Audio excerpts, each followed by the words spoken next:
Do you bleed green? Are you an ultimate Eagles football fan? Well, you're in the right place. Ready? This is Birds 365, hosted by the new Mac and Mac, Jody McDonald and John McMullen. Here we go! Who collectively have covered and talked about more than 50 plus years of Eagles football. Kick off your day with Birds 365. You'll get debate. We love to argue. You'll get the real story from inside the locker room. And you'll hear from some of the great football minds from around the region. You're about to become an Eagles insider. Get in the game. Join Jody Mack and Johnny Mack and join the football community that flocks to Birds 365. Birds 365 starts right now. Welcome to the NFL. Let's go! Let's go! Go!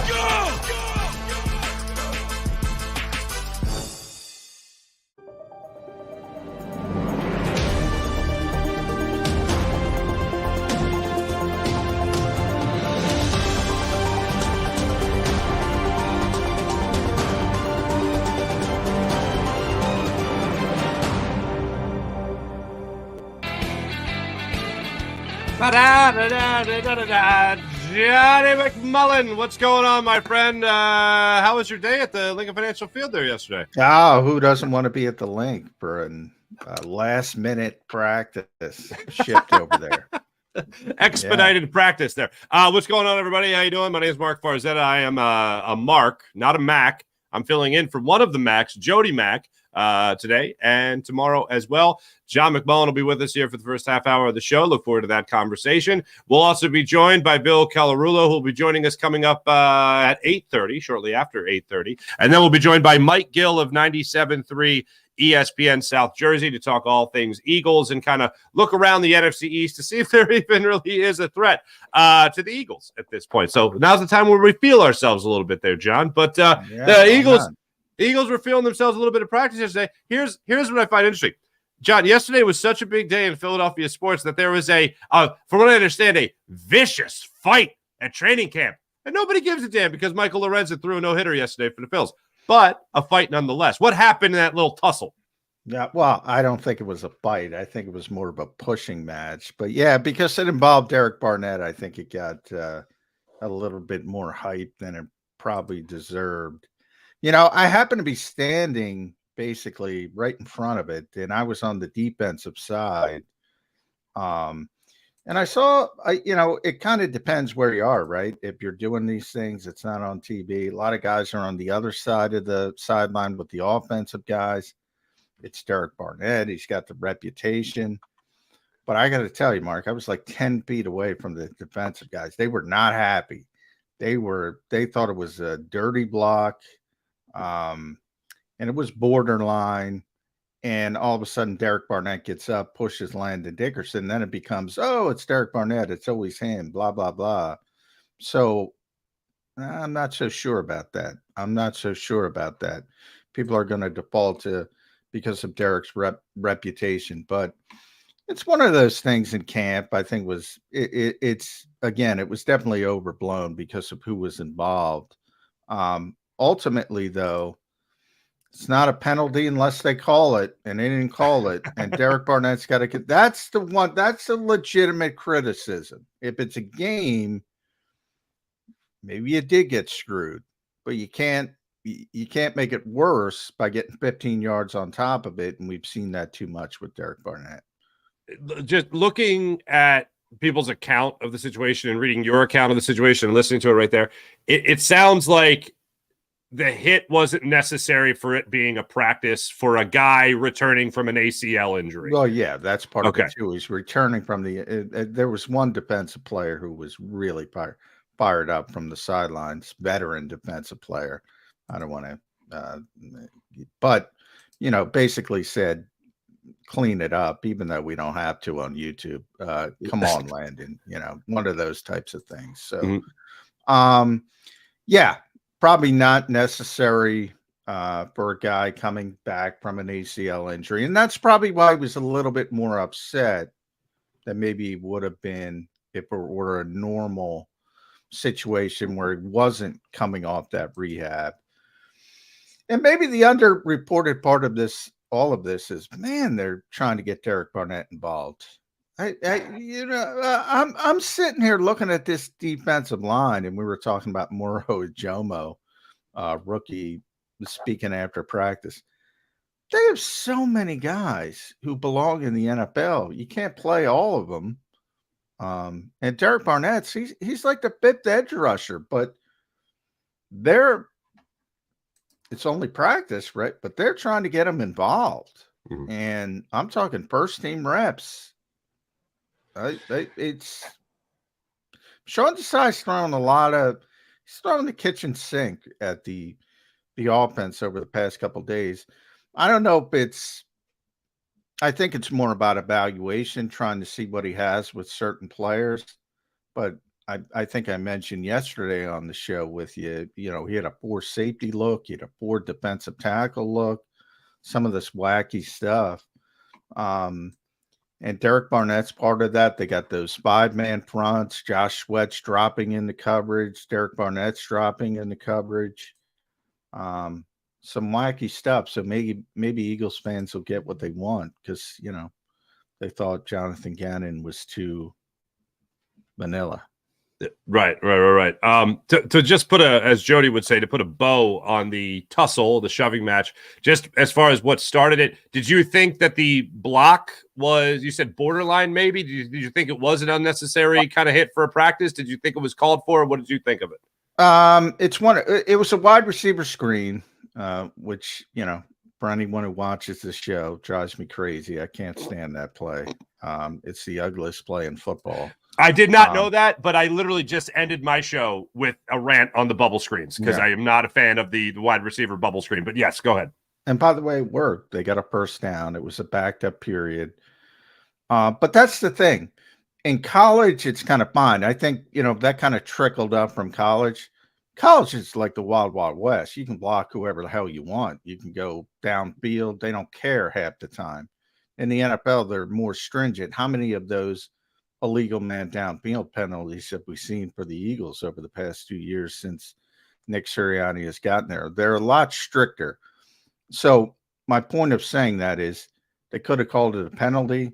They might have not called it a penalty. The officials on the field didn't call it a penalty. In a real game, they might have. And that's why I say borderline. So it was successful on that particular day. But, yeah, I'm not in love. I'm not in love with the play, as people know. So back to what you were saying about Derek Barnett, because it's going to be a conversation that we're going to talk about, or is going to be a talking point for the rest of the show. I love using this line because it's one of my favorite movies ever. But when it comes to Derek Barnett, I'm reminded of the line from Office Space. What is it you say you do here? Really? So looking at Derek Barnett, I look at him. Look, I root for everybody that puts on a Philadelphia Eagles jersey. I want them to have a great year. I want them to give this city a parade. I want us to have a party because of how they play. But with Derek Barnett, I think the most optimistic thing I could say about him is he will be a decent rotational player.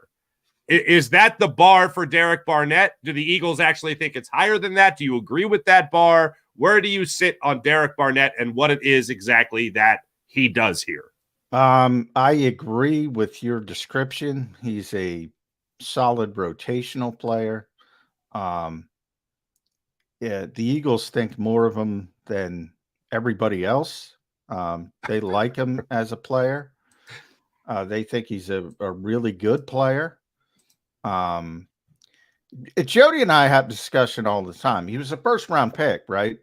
And he's a disappointment as a first-round pick. And Jody will always say, at some point, you got to forget about the pedigree. Like TJ Edwards turned into a great player, but he was undrafted. Some people won't come off that. They're like, hey, but he was undrafted.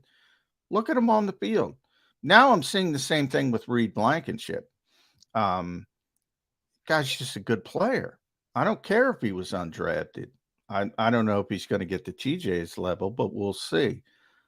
Conversely, and this is where Jody and I take pass, Like, he won't get off the fact that he was a first-round pick. My point is the two things are not mutually exclusive. Yes, he shouldn't have been a first-round pick, but that doesn't make him a bad football player. In other words, if he were picked in the 3rd or 4th round, you'd say, oh, that guy's pretty good.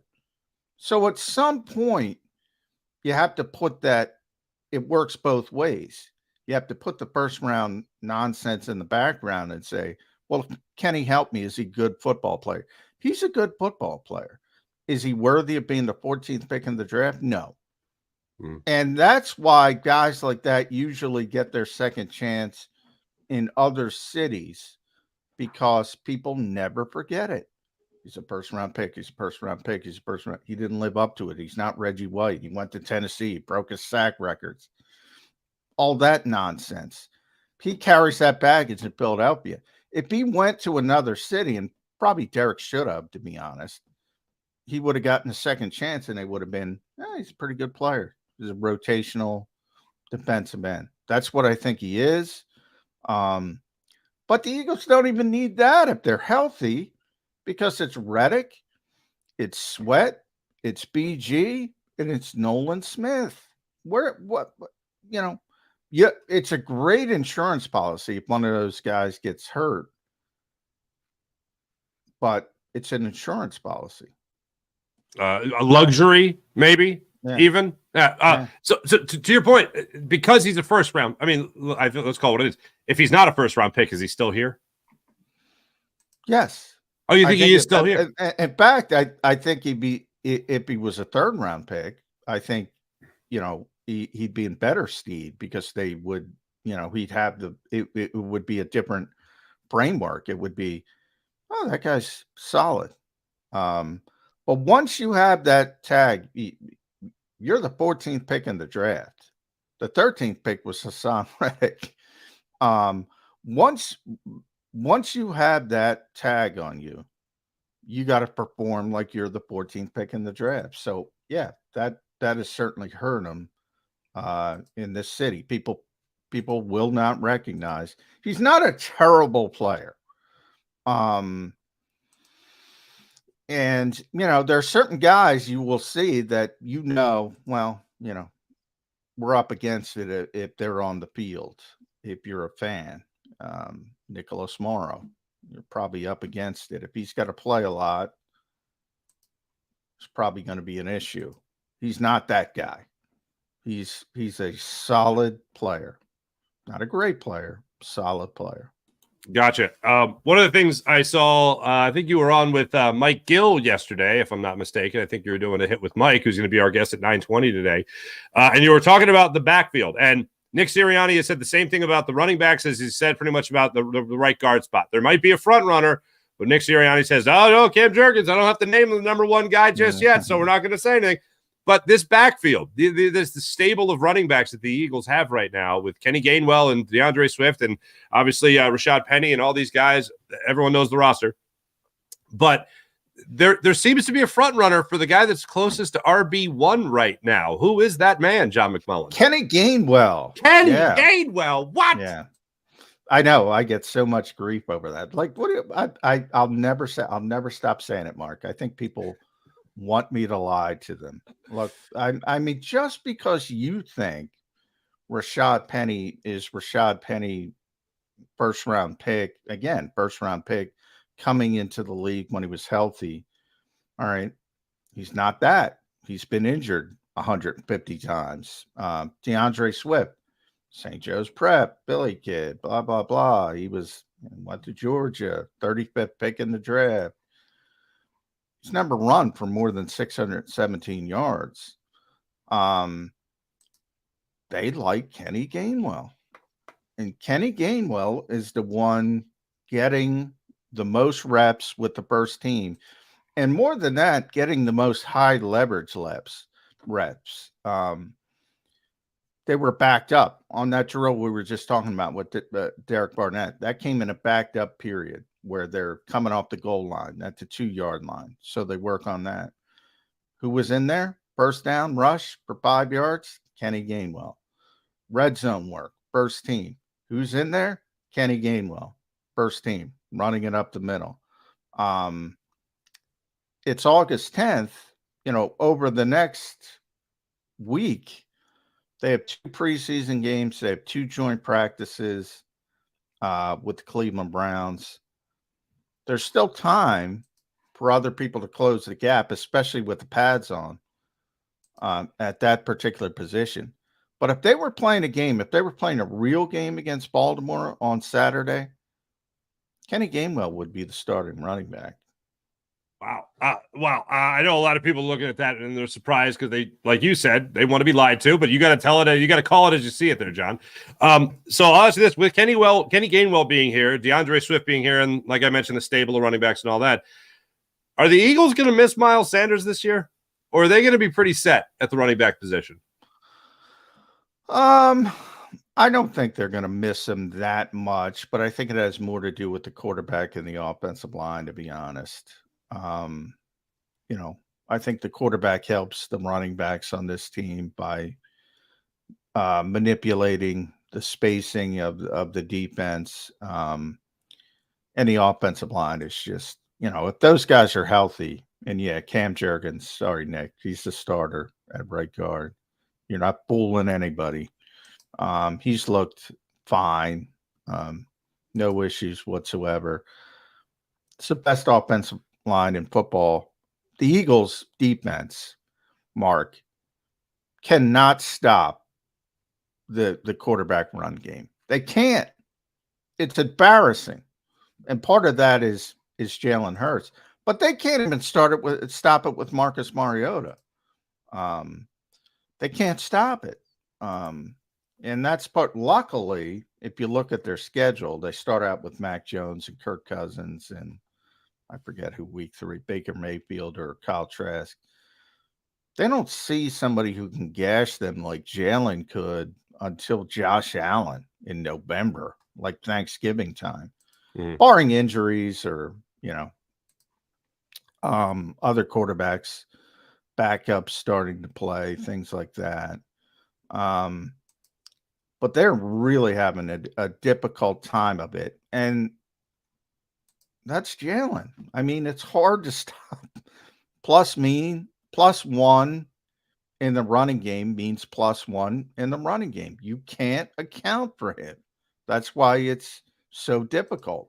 So I don't think they have a running back as good as Miles Sanders, but I don't think they will miss him that much. Should I be worried about Sean Desai getting sliced up by Jalen Hurts and Marcus Mariota? Should that be a concern? A little bit. I mean, they are wearing red jerseys. I mean, I will say that. They are wearing red jerseys, but, to hit somebody, you would have to be near them. Fair point. When they run the quarterback draw, it's like the Red Sea parting. Yeah, I would be worried a little bit about it. But if you look at their schedule, they don't base many guys. Like they're not basing Lamar Jackson. They're not basing the kid in Indianapolis. They are in the preseason. But, like I said, Josh Allen would be the first one, which is Thanksgiving time. So they luck out a little bit from that perspective. So I wouldn't be terribly concerned. But when it does arrive, they don't look prepared. Now, it's August 10th. Part of that is N'Kobe's not there, although when N'Kobe was healthy, they couldn't stop it. Miles Jack just got here. Zach Cunningham just got here. They don't have linebackers. That's part of it. But, yeah, I mean, they haven't been good at it defensively. I don't think that's necessarily Sean Desai driven. I'm more concerned that Howie Roseman's got to scream at the defensive coordinator that, oh, this is 1 versus 2s, Mr. Attention to Detail. I'm more concerned about the sloppiness than anything else. Right. I got 3 more things I want to tee up for, and that's definitely one of them. So you brought it up. What happened? Howie Roseman had to correct Sean Desai as to what drills they were running? Yes. Not a good look. Okay, first let me just interject for 1 second. For anyone that ever thinks that Howie Roseman doesn't have his fingerprints on everything, remember this story. Now the floor is yours when it comes to Howie Roseman telling Sean Desai, "Hey, we did the wrong drill, bro. What happened? What happened there?" Yeah, I mean, that basically sums it up. Yeah. No, I mean, people are going to overblow because it's Howie. Like, if you remember, Jonathan mentioned Howie. I asked him a question. I forget the question it was, and he was talking about Howie in game planning. And we get together with Nick and Howie, and people are like, "You get together with Howie game planning?" Right, yeah. And he just kind of misspoke. He was talking about roster. Obviously, Howie's in charge of the roster. So he's talking about personnel, who's up, who's not up, things like that. He's not involved with game planning. Similar type of thing. Howie's not always, but usually on the field. He is very involved. And, you know, they missed the defensive staff, and it's not just Sean. And that's the bigger concern. All right, you know, it's not like this is new. The Eagles kind of do it that way. It's usually ones versus ones, but then they have a period where it's ones versus twos, and they didn't get the memo. And Howie was just correcting him because he was closest to him. So it'll get overblown, but it ain't good. That doesn't sound great. Doesn't sound great. No. And the Eagles, by the way, already got, upset about it. Howie's not doing that. Because and that's true. It's not like he's being overbearing or yelling at the defensive coordinator who's just trying to get the right people in for the drill. But that's Sean's job. Get the right people in for the stinking drill. And by the way, Nick Sirianni said, why'd you hire Sean Desai? Great attention to detail. Really? Well, that's not great attention to detail. For what it's worth, I remember Chip Kelly talking about Billy Davis with a great attention to detail. But anyway, that a couple more for you. It's going to live rent-free in my head. Nakobe Dean was somehow magically back at practice yesterday. What was his status at practice? How did he look at practice after the Eagles made two acquisitions at the linebacker position in Cunningham and Jack? All of a sudden, Nakobe Dean's back out there. What was he doing? How did he look? He was back, but limited, only worked in individual drills. So he didn't do any teamwork.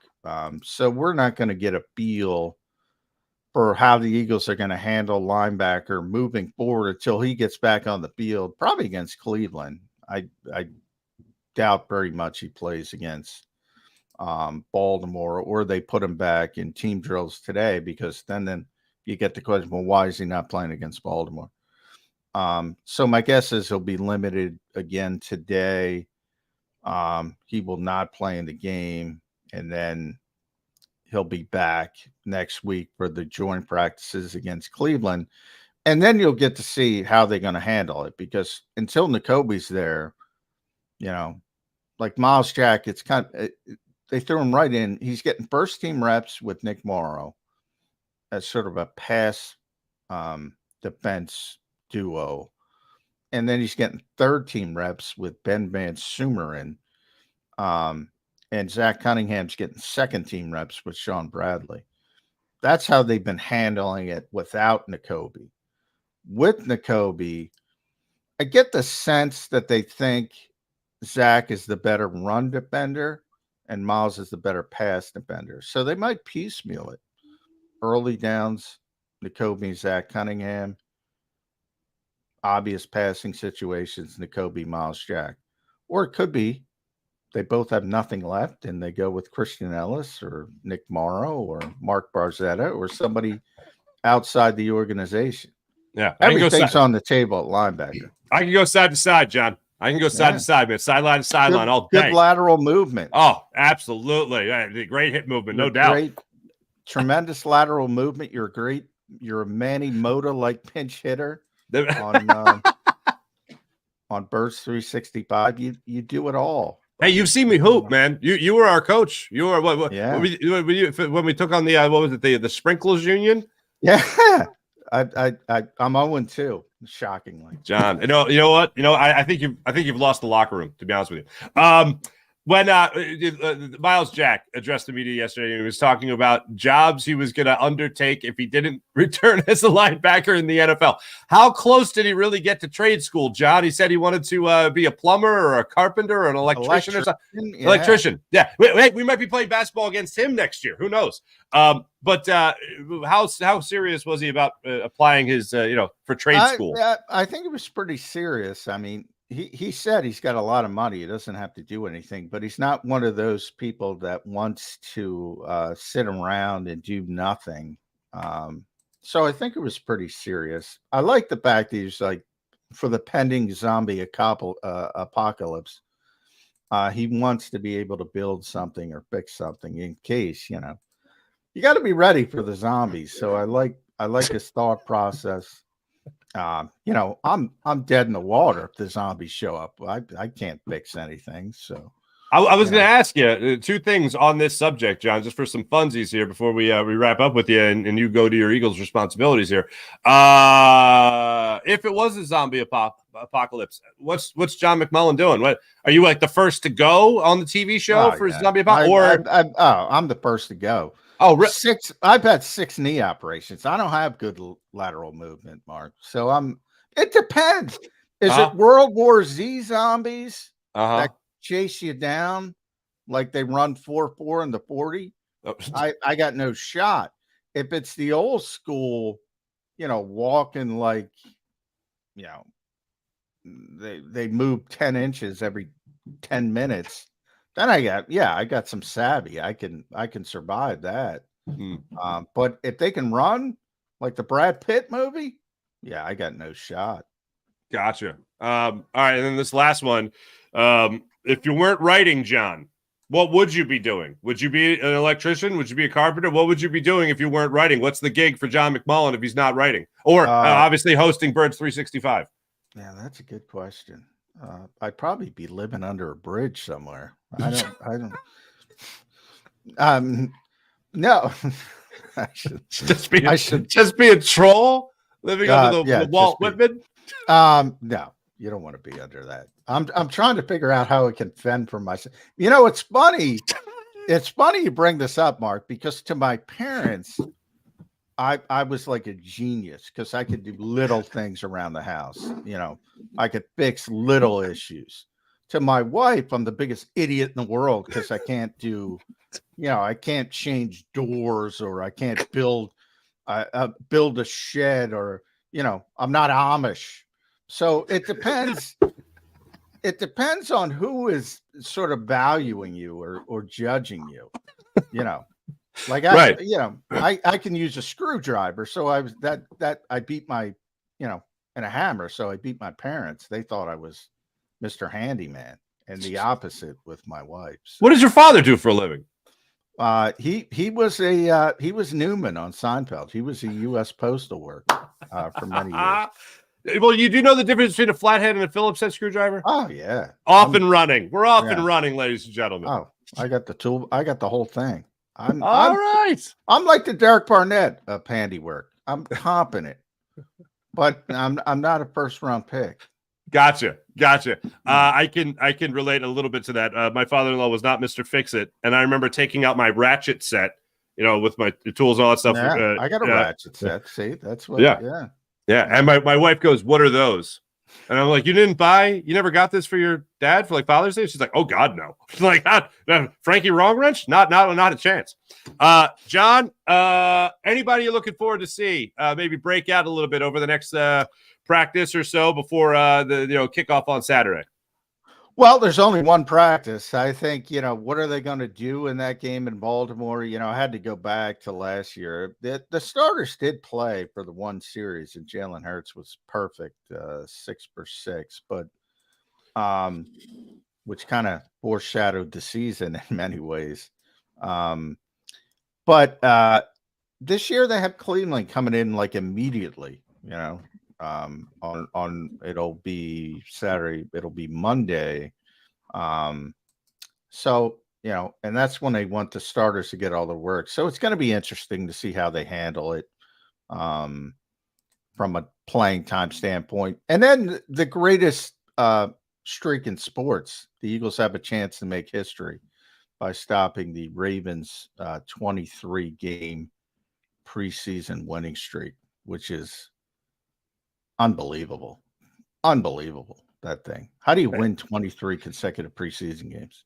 I don't know. I think you have to really try hard to win 23 consecutive preseason games, and I think that is what I think that in general, I think that's what a hardball is all about.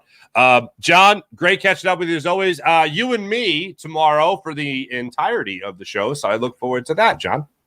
Yeah, I feel for you, but thank you, Mark. I appreciate it. We'll have plenty more zombie apocalypse talk, yes, and how we can help our communities after the apocalypse. We'll be back coming up. We'll be joined by Bill Colarulo of Legal Hands to the Face. He'll be joining us for the next 90 minutes. Mike Gill will join us at 9:20. He'll be right back here on Birds 365. John, thanks again.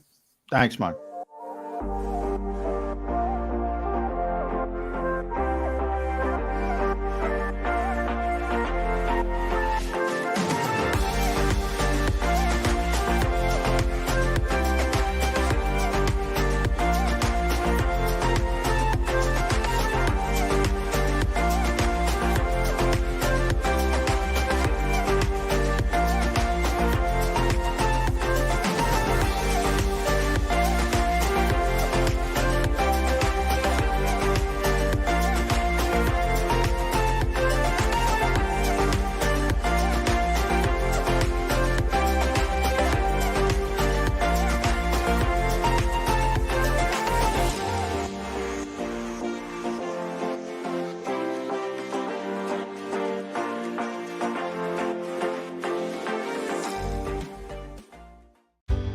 Go passionately.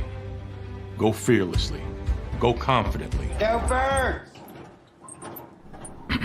Go confidently towards your goals with First Trust, Philly's hometown bank for nearly 90 years, and the official bank of the Philadelphia Eagles. We're focused on getting you over the goal line. So go with conviction.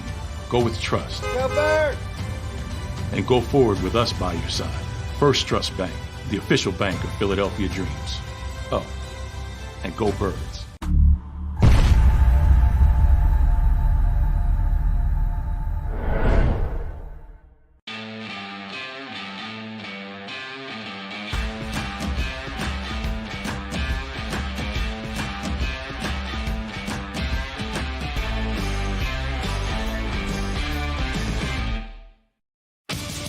The greatest fans on earth. It's a bold statement, but would you expect anything less from Philadelphia? 58 years of heartache creates a toughness, a grit, a resolve not found in most. Sure, our prayers were answered, but now that we've had a taste, we're looking for more. Pondley Hockey, official partner of the Philadelphia Eagles. Go to get your game on. Go for the beers. Go for the cheers. Go for the hit and the hits. Go for the stakes and the stakes. Go to get your parlay on. Go to get your party on. Go for the scene. Go for the screens. Go for the gallery. Go for the win. Go to Ocean. Visit theoceanac.com to plan your visit. EAGLES, Eagles.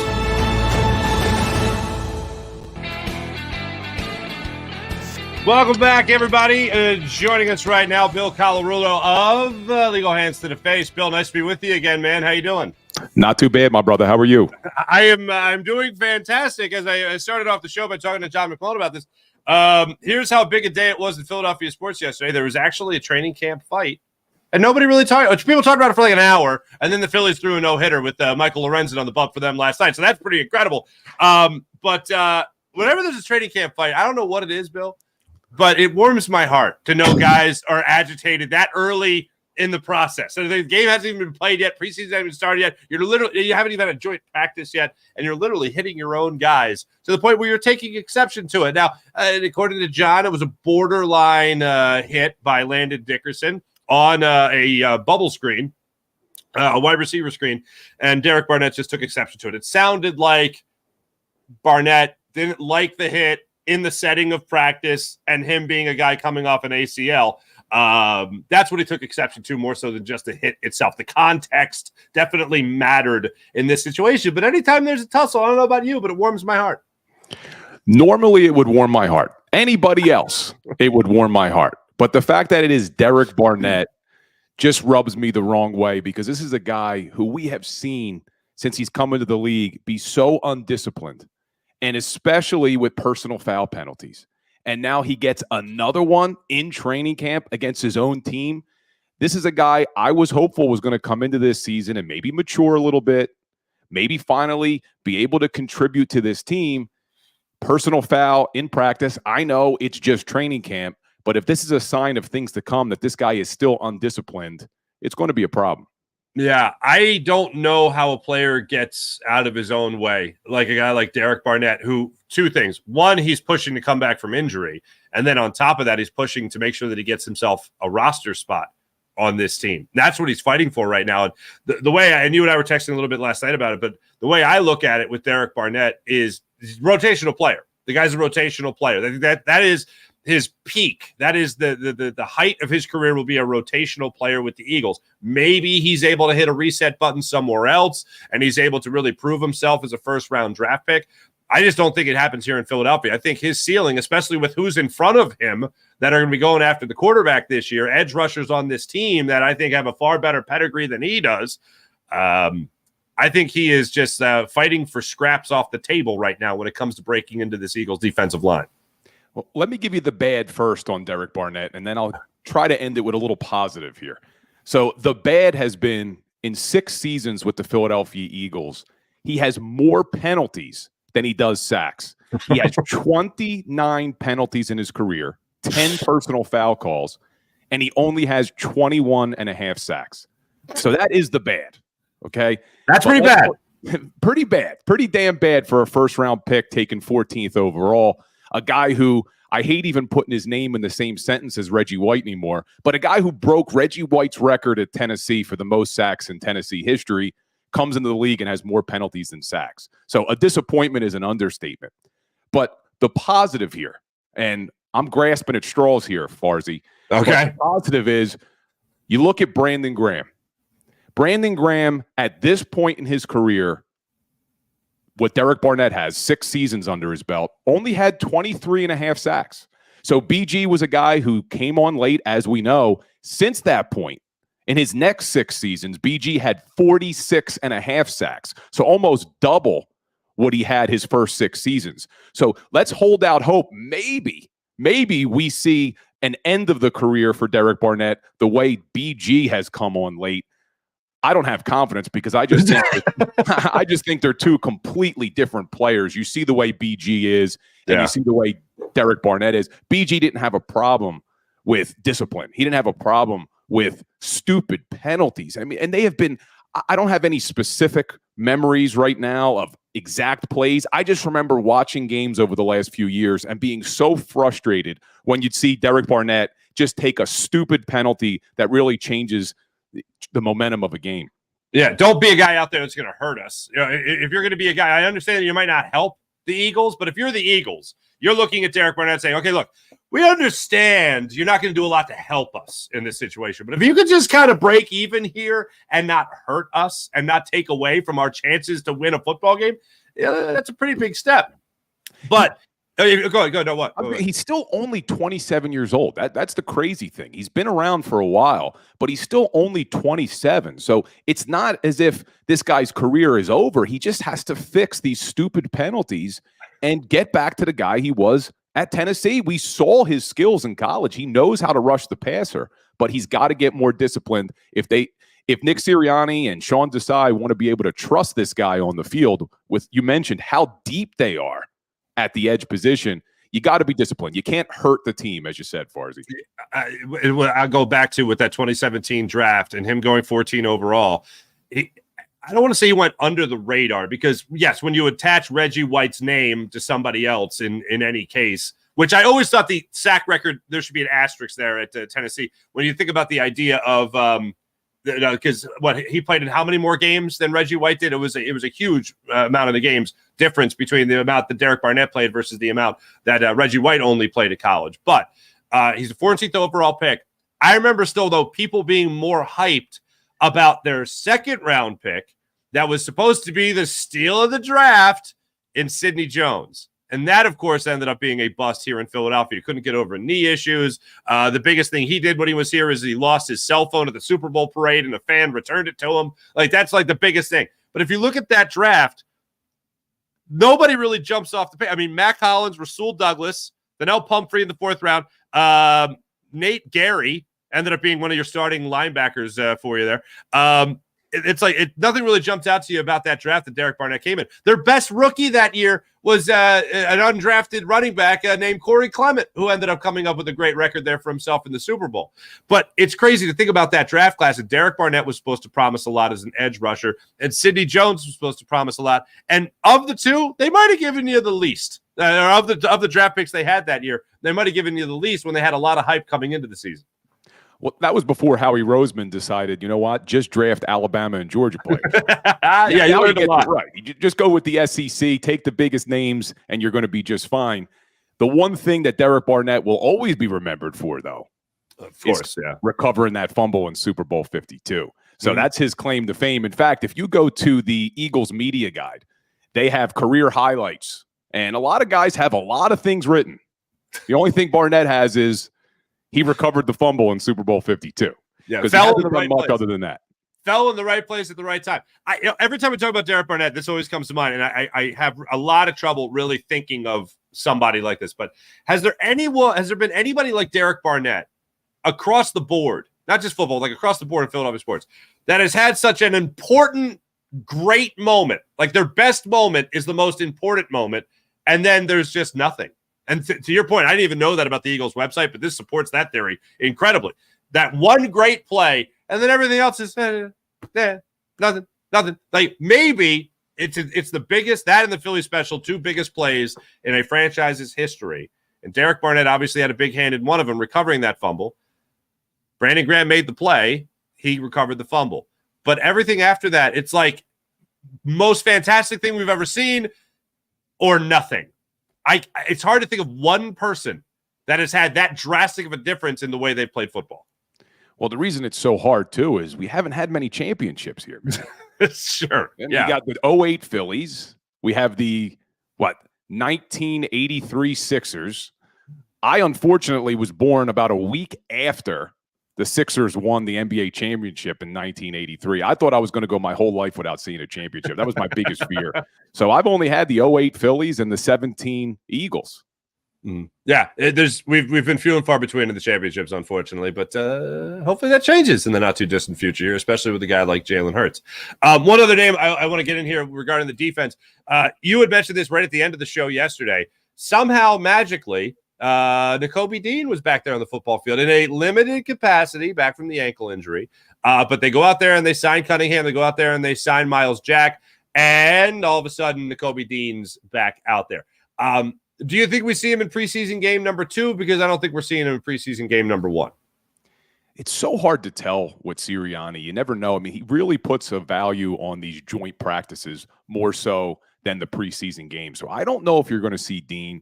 And as much as I was happy they brought in Miles Jack and Zach Cunningham to provide some competition, I don't think that competition is for Nakobe Dean. I think they're pretty solid that Nakobe Dean is going to be their starting linebacker. It's that off-the-ball linebacker that I think they brought these guys in for to compete with Nicholas Morrow. So, yeah, Nakobe Dean comes back yesterday, definitely maybe feeling the pressure a little bit that they brought in other linebackers, but I think this is his job until he proves otherwise in the regular season. So I don't know if you're going to see him in the preseason at all. I hope we do. I think the guy needs – you heard me yesterday. He's only had 34 defensive snaps in the NFL. He only has 13 career tackles. So I would like to see him in the preseason, but with the emphasis that Sirianni and the staff put on keeping these guys healthy, I'm not sure you'll see him. Yeah, we identified ourselves as people that are optimistic about Nakobe Dean, but we got to see it, and I think that's where the Eagles are at right now. And you know what?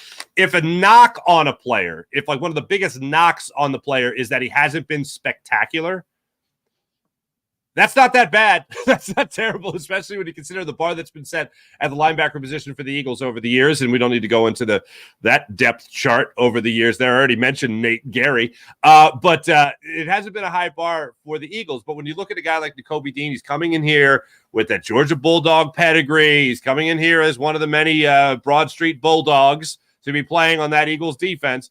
So there's a little bit of desire to see a splash play. And he hasn't provided that quite yet. I don't know if he's going to be the type of guy, and I'm hoping he's the type of guy that needs to be in the game or needs to be going up against somebody who is actual competition that he's going to be facing in a game. I'm talking about those practices, those joint practices that Nick Sirianni literally comes out afterwards and says, well, we won practice today. And it's like, I didn't know you could win that. I didn't think they kept score, but okay. And he's keeping score that they won practice. So if you have a guy like Nakobe Dean that's going to be going up and facing talent that he's not competing for a job with, he's facing talent that he just wants to put in the ground, then maybe you're going to start to see that edge that you need at linebacker. Because, look, you can measure speed, you can measure quickness. You don't need a game necessarily to do that. Sure, instincts and reaction, that matters. And that in a game adds a lot of motivation to a player moving a little bit faster than he does when he's in a game. We won't see that till the game. But until then, I think he just needs some competition in front of him. One that he's not maybe going to start a fight with, like yesterday at practice, where he's actually throwing a shoulder into somebody on the opposing team and showing that he can be physical, showing that he does have those instincts, and will show that at the level that we need him to see, that we need to see him at before they actually step foot on the football field in week 1 against the Patriots. Yeah, I'd like to see him in the preseason too for those exact reasons. But, what we have to hope, because we have not heard, like you said, any reports from training camp that Nakobe Dean flashed today or he had this great play today. What we have to hope is this is a very intelligent linebacker. This is a guy who, from all accounts, was great at Georgia because he studied a lot of film, was smart at diagnosing plays, being in the right spot at the right time. You don't really do that in preseason practices, in training camp practices. So what we have to hope is this guy is a true gamer, that when the time comes for the regular season to start, he's going to do a lot of film study. The guy, I think he's a bioengineering degree. Mechanical engineering. This is what fascinates me about it. Mechanical engineering major, and he wants to possibly, maybe, Bill, just maybe, go back for pre-med. Just maybe, if he feels like it. If he's bored in an off season, wants to go back for pre-med. He talked about that like I talked about taking volleyball as an elective my senior year at Temple. Yeah, so he is a very smart man, no doubt about it. So let's hope that when the season comes with his film study and his intelligence level and ability to diagnose plays, that we'll start to see some flashes from him at that linebacker position. So let's move away from middle of the linebacking core and talk about some of the outside guys here potentially. Nicholas Morrow. I'm starting to really get the sense, and I don't think I'm alone here. I think it's the majority, actually. His job might not be a lock for the Chicago connection, him, Sean Desai, whatever it might be. It does not seem like that's going to hold a lot of water coming out of training camp. This guy, talk about Nakobe Dean.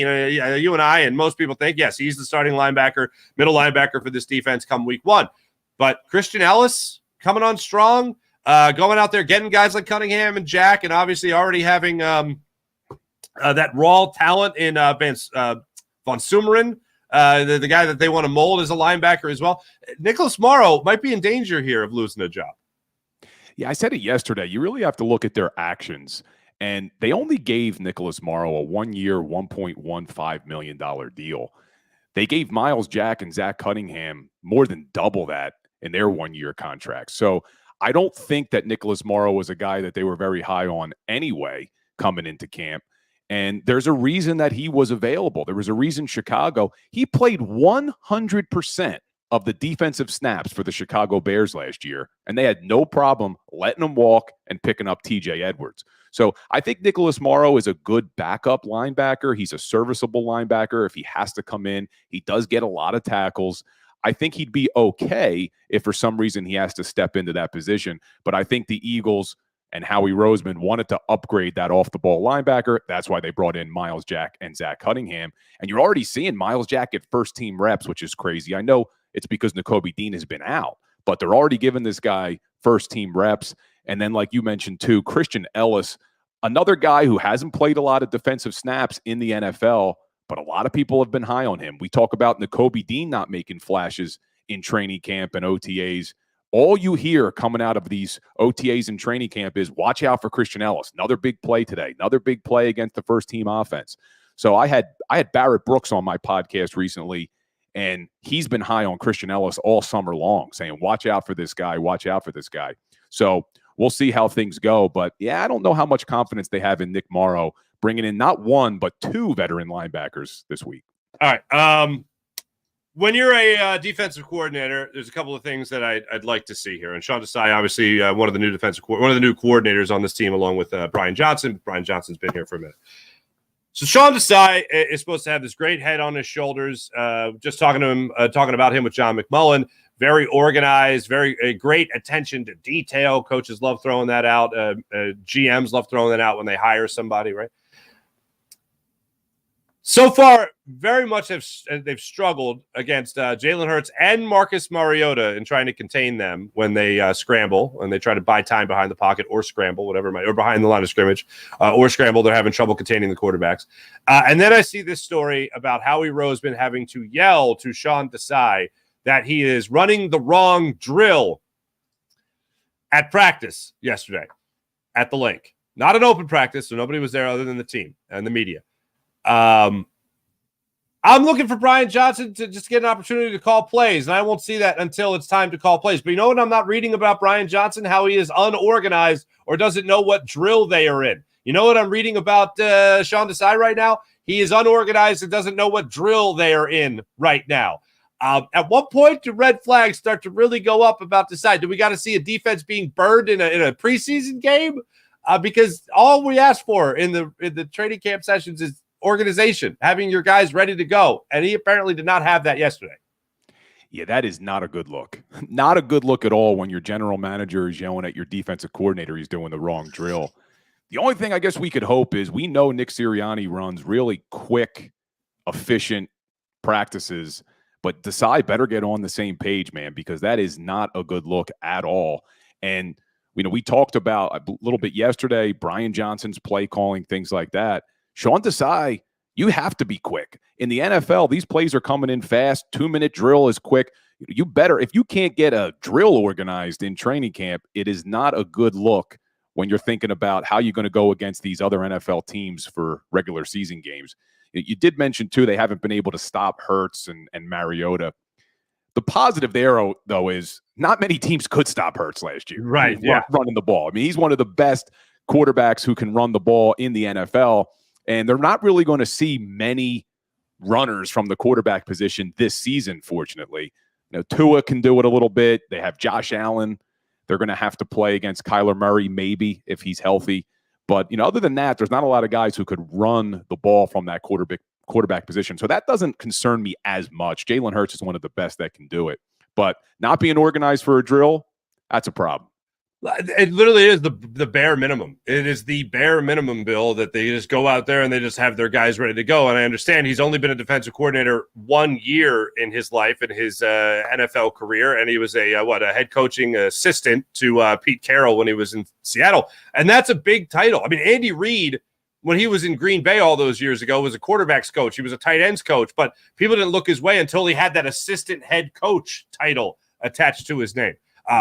So Desai should be a guy that has things well organized. Hopefully it's just a one-time thing and it's a learning curve, whatever it might be. And that's what I'll cross my fingers for. But one thing you said during yesterday's show has not left my brain. And that's the idea, to flip it on the offensive side of the football, Cam Jurgens on this offensive line, more so than Kenny Gainwell, already knowing his career here in Philadelphia, being so good at catching the ball out of the backfield, being able to run plays like that. It's fantastic. DeAndre Swift being acquired. More so than those two acquisitions, the thing that has me most convinced that we're going to see something different from Jalen Hurts and from their play caller this year in Brian Johnson, they're going to be throwing to their running backs this year. Perhaps maybe as much as you saw with Darren Sproles being here, maybe even more. But you're going to be throwing to those guys, not just because they're talented, but because the offensive line might be the best off the line of scrimmage offensive line that we've seen since the days of like Trey Thomas being on this offensive line, when you had Brian Westbrook behind the line of scrimmage, catching those screen passes from Donovan McNabb, they might be better equipped now with these interior offensive linemen, Jason Kelce, and to your point, Cam Jurgens, than they have in 20-some years to be running those types of plays, not just with the running backs, but with the offensive line as well. I'm now more convinced, thanks to you, Bill, that they're going to be running that type of play at a higher rate than we have seen since Brian Westbrook was catching those passes. That's what I'm hoping too, Farzy. This offensive line that the Philadelphia Eagles have, I think, is the most athletic offensive line in the NFL. We know last year they were in the discussion for being the best offensive line in the NFL. I think they can do it again this year, but they're definitely the most athletic. I mean, just look at all these guys. Jordan Mailata, we saw what he could do when he was in the Australian Football League. Now he's doing that from the left tackle position, which is incredible. Landon Dickerson, you mentioned earlier the second-round pick, Sidney Jones, who was hurt, that Howie Roseman missed on.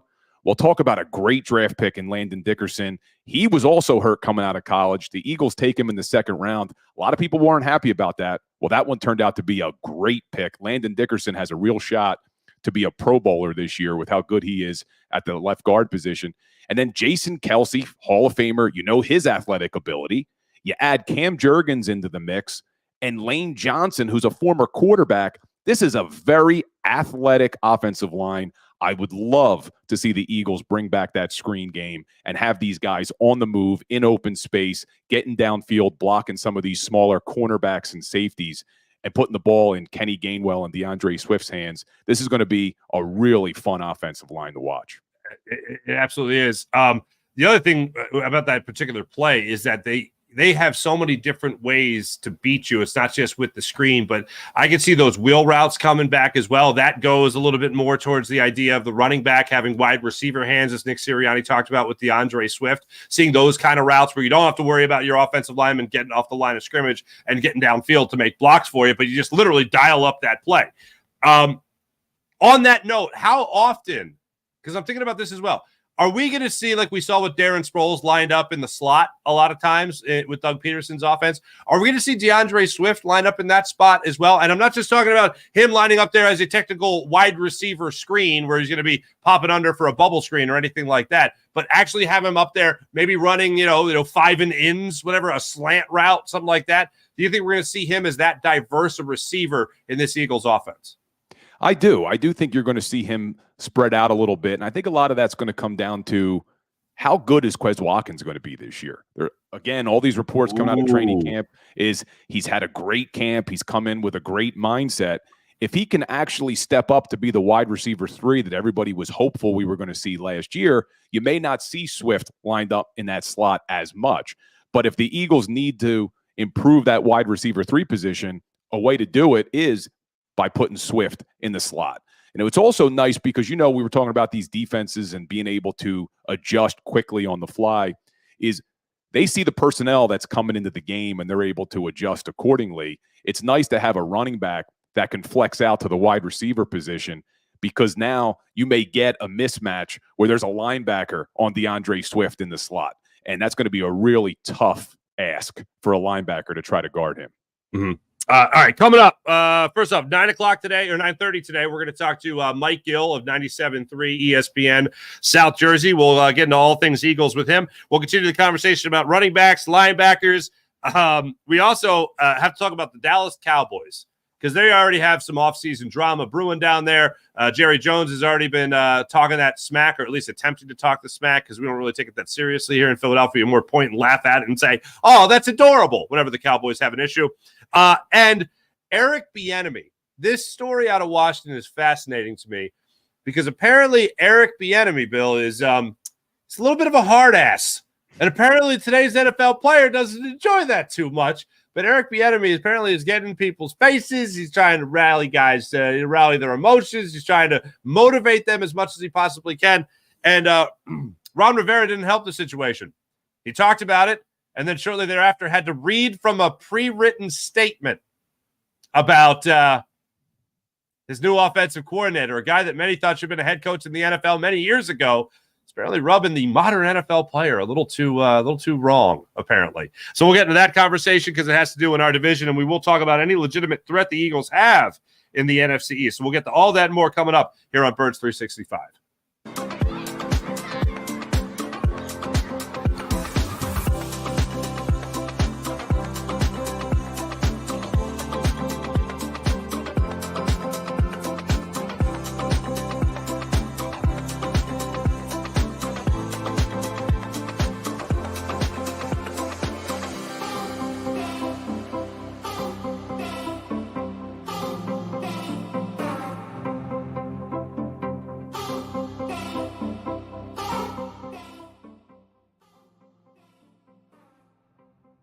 If you own a company and you're not producing a podcast, you're missing out. The public consumes messaging when they're ready. Join the professional podcast network of companies and let JAKIB Media Partners put you in the podcast arena. Come to our professional studio or we'll come to your place of business and professionally produce your company podcast. Call JAKIB Media right now at 267-261-3428. 267-261-3428. Heading down the shore, have a ball once more. Here, imaginations run wild and time stands still. Because here, you can find the best of the Jersey Shore, all on one 5-mile island. So leave the old you behind and get lost in the woods. Wild, wild, wild wood days.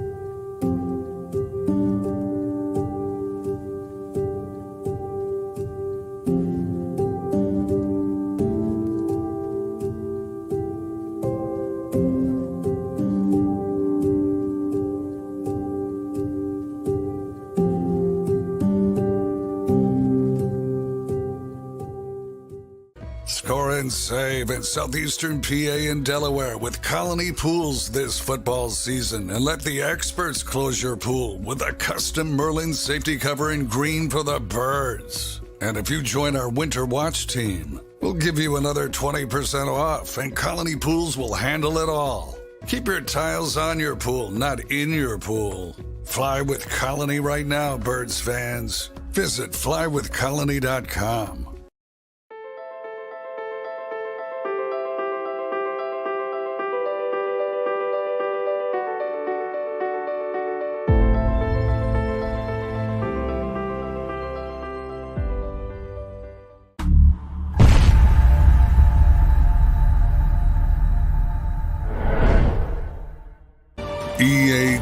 EAGLES, Eagles.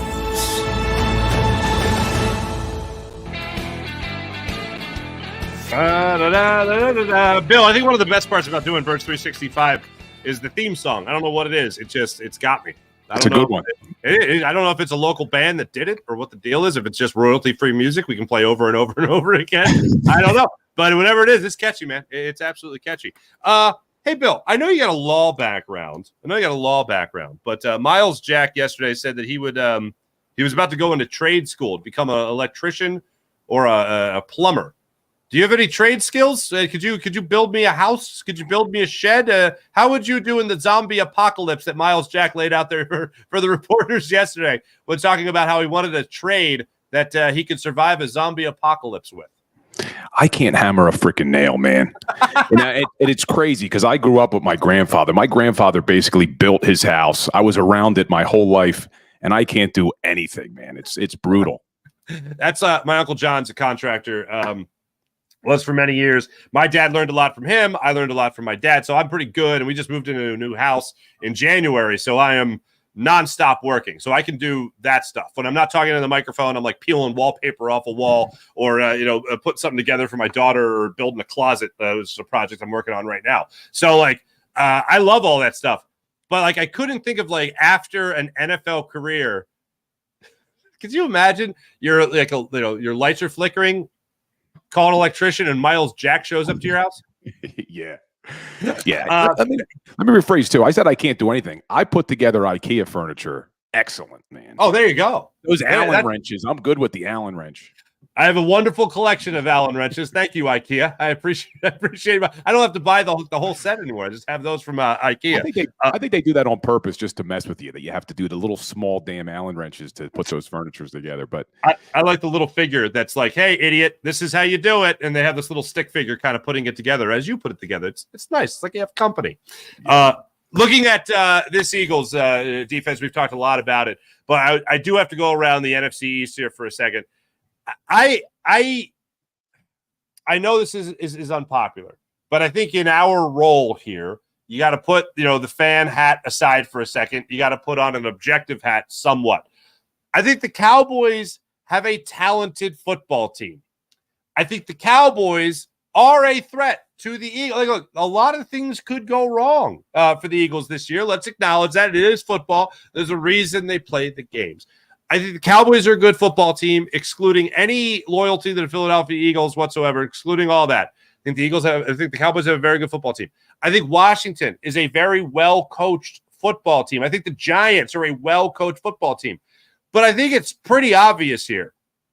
The number one threat to the Eagles this year matches right up with the team that everyone has as the number one on their list, the team that they want to beat the most and the worst when a season starts up, and that's the Dallas Cowboys. How close is it, if close at all, between the way the Cowboys could win this division and the way the Eagles, I think, will win this division? How close do you think the Cowboys are to the Eagles right now, Bill? On paper, I think the Eagles obviously have a better roster.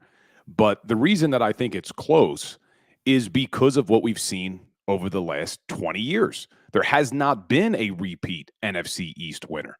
And I've said on other shows, one of my biggest concerns is you look at Dak Prescott, and he's been a turnover machine the last couple of years, but his record against the NFC East is insane. He is 27-7 against the NFC East, 8-3 against the Eagles, 9-2 against the Commanders, and 10-2 against the New York Giants. So even when Dak Prescott is not playing well, he still plays well against the NFC East. And the Eagles have to figure out a way to beat Dak Prescott and the Cowboys if they want to win this division. And that is my concern. Look, the Cowboys are having a lot of problems. Zach Martin sitting out, that is a big loss. He's one of the best guards, if not the best guard in the NFL. Micah Parsons is taking shots at Dak Prescott in practice. I don't know if you saw that. McCarthy's not happy. He's bringing him to the ground. But these guys are having some problems. But at the same time, Prescott's had a lot of success against that NFC East. So the Eagles have to figure out a way to win those games. I think this is where a lot of people go. No matter what the acquisitions, and man, they really tapped into the Michigan market in their draft to try to bolster their team. But looking at the Dallas Cowboys, no matter what they do defensively, Stephon Gilmore, whoever it might be that they bring in to try to help them win, Dak Prescott playing as well as he has played over the years, but yes, being a turnover machine. The thing that's crazy to me is they just find a way to lose. Either it's a Dak Prescott turnover, an interception, whether it's just not performing, whether offensive line actually coming up, which has been a great offensive line over the years, all of a sudden looking like Swiss cheese. Now you have a guy like Zach Martin disgruntled. They had to tap into Jason Peters last year playing for the Cowboys because they were so dismantled at the offensive line spot, both at guard and at tackle. Tyron Smith having issues. It was wild for the Cowboys, but they just find ways to lose. They are potentially the most snake-bitten team in the NFL. And hey, 49ers fans, don't cry at that. I know you guys were snake-bit last year. I'm talking over a long period of time. The Cowboys find a way to either shoot themselves in the foot or, bottom line, choke. Just choke. And Mike McCarthy has been at the front of some major choke jobs in the NFL over the last decade. So you have a choker and a head coach. You have chokers as players. You're going to eventually choke. So no matter when you look at that paper that you pointed at, Bill, when you look at the paper, bottom line is you can't measure the choke job by a Dallas Cowboys team when it comes late in the season. The games matter the most, especially in the postseason if they make the postseason. Yeah, and I think as Eagles fans, the best thing that we have going is that Mike McCarthy's taken over play calling for the Dallas Cowboys, because I would have zero confidence in him as a play caller and as a head coach. I am of the belief that all of his success came because of who his quarterback was in Green Bay. So that's a positive there. But the concern I have isn't necessarily that the Eagles couldn't beat the Cowboys in the playoffs, because I agree with you that they are chokers over the last, 30, 40 years. My concern would be if the Philadelphia Eagles can't figure out a way to beat the Cowboys and win the NFC East, that means no home field advantage in the playoffs. And that's what the Eagles, I think, need to have. I don't see another NFC team, including the San Francisco 49ers, coming into the Link and being able to beat this team in the playoffs. But Eagles have a really tough schedule. You see that stretch after the bye in Week 10, the Chiefs, the Bills, the Niners, and then the Cowboys and the Seahawks on the road. There's a chance that if they don't beat the Cowboys both times they play them, that the Eagles will not have home field advantage throughout the playoffs. And that's something that I think if we want to be the first team to get past that Super Bowl hangover from the NFC in 50 years, that home field advantage is really important. No, I absolutely agree with that. And look, there's going to be some snag this season that nobody foresees, whether it's a rhythm issue that the Eagles can't execute, whether it's a downtick in Jalen Hurts' incredible performance last year, offensive and defensive coordinators not being on the same page as the new units that they are controlling. It could be worse than Jonathan Gannon, dare I say it, but it could be true. There's going to be snags that are out there. God forbid injury, but there's going to be snags out there in the course of the season. Everyone knows the ebbs and flows of an NFL season. So the one thing that I will say about Mike McCarthy, because I feel like I have been president of the Mike McCarthy hatred fan club, because I just think he sucks. But anyway, one thing I will say, and I agree with you wholeheartedly, and everyone that makes the statement about Aaron Rodgers made that team, they're absolutely 1,000 billion% correct. One thing I will give Mike McCarthy credit for is if you look at that roster that they won the Super Bowl with against these Steelers, granted this is 13 years ago, the Eagles roster when they won the Super Bowl was depleted with injury. Mike McCarthy won with like 10 or 15 guys on IR that year. Like, that's pretty remarkable. However, I think that a lot of that deodorant was Aaron Rodgers' incredible play still, but finding a way to still win with a bunch of guys on IR was still pretty impressive. I just don't think he can do it in Dallas, which is why I doubt. Why I don't look at Dak Prescott and say he's a good enough quarterback to mask the awful smell that could be the Cowboys in the upcoming season. Because starting off with one of your most loyal and best and longest tenured players in pissing off Zach Martin to start a season, not exactly the best way to start things off. And also, Jerry Jones running his mouth before the season starts, training camp, about how great his team is, how the Eagles will be set up for disappointment. I just don't see it as the best possible way to start off a training camp session with Jerry Jones and however many training camps this has been with him and the Dallas Cowboys. Yeah, not a great look for the Dallas Cowboys right now, but a team that I also don't want to overlook in the NFC East, because I think they have, outside of Nick Sirianni, the best coach in the NFC East is Brian Daboll and the New York Giants. The Mara family finally got it right after a couple of missteps with Ben McAdoo and Joe Judge. Brian Daboll is a great coach. Now, I'm not as high on Daniel Jones as some people are. I still can't believe the masterclass that Howie Roseman put together for what the contract is for Jalen Hurts compared to what the Giants gave Daniel Jones. Mm-hmm. But Brian Daboll is a very good coach. We saw it last year. Their roster was not as good as they played. So that's another concern you have. The weird thing is with the NFL, the way they did the schedule this year, both Dallas Cowboys-Eagles games are going to be done by week 14. They don't play the Giants for the first time until week 16. They play the Giants week 16 and week 18. So those games are really late in the year, so a lot can change by then. Those games may not even matter. But that's a team I do think, outside of Nick Sirianni, Brian Daboll's the best coach in the NFC East. Yeah, it's wild. Obviously, you have a Super Bowl winner in Mike McCarthy. You have a guy who has had a lot of success as an offensive coordinator, and 1 year in New York. And Brian Daboll has done a great job with Daniel Jones, and obviously with Saquon Barkley as well. I have questions about their offensive line in New York. I know John Feliciano was a guy that they really relied on, and now they obviously can't do that. I'm going to be curious to see how they really look this year. And also Ron Rivera is a pretty damn good head football coach as well. I mean, you're talking about a guy who had to stabilize an entire franchise and now go through the sale of an owner in what you have with Ron Rivera.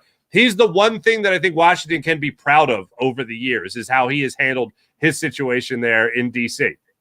It's a very well-coached division. It is funny to think about the only other Super Bowl winner is Mike McCarthy. I would put it at the bottom of that list. I would put Sirianni there as the top dog. I would put Brian Dable there as number 2, and I put Ron Rivera there as number 3. And then I'd have a long gap between I got the Mike McCarthy. But the thing with the Giants that I think is their Achilles heel is the thing that can, again, be that masking agent, that deodorant to a lot of bad things. And Daniel Jones is a guy I just do not have a lot of respect for. I see why people love a guy like Justin Herbert, okay?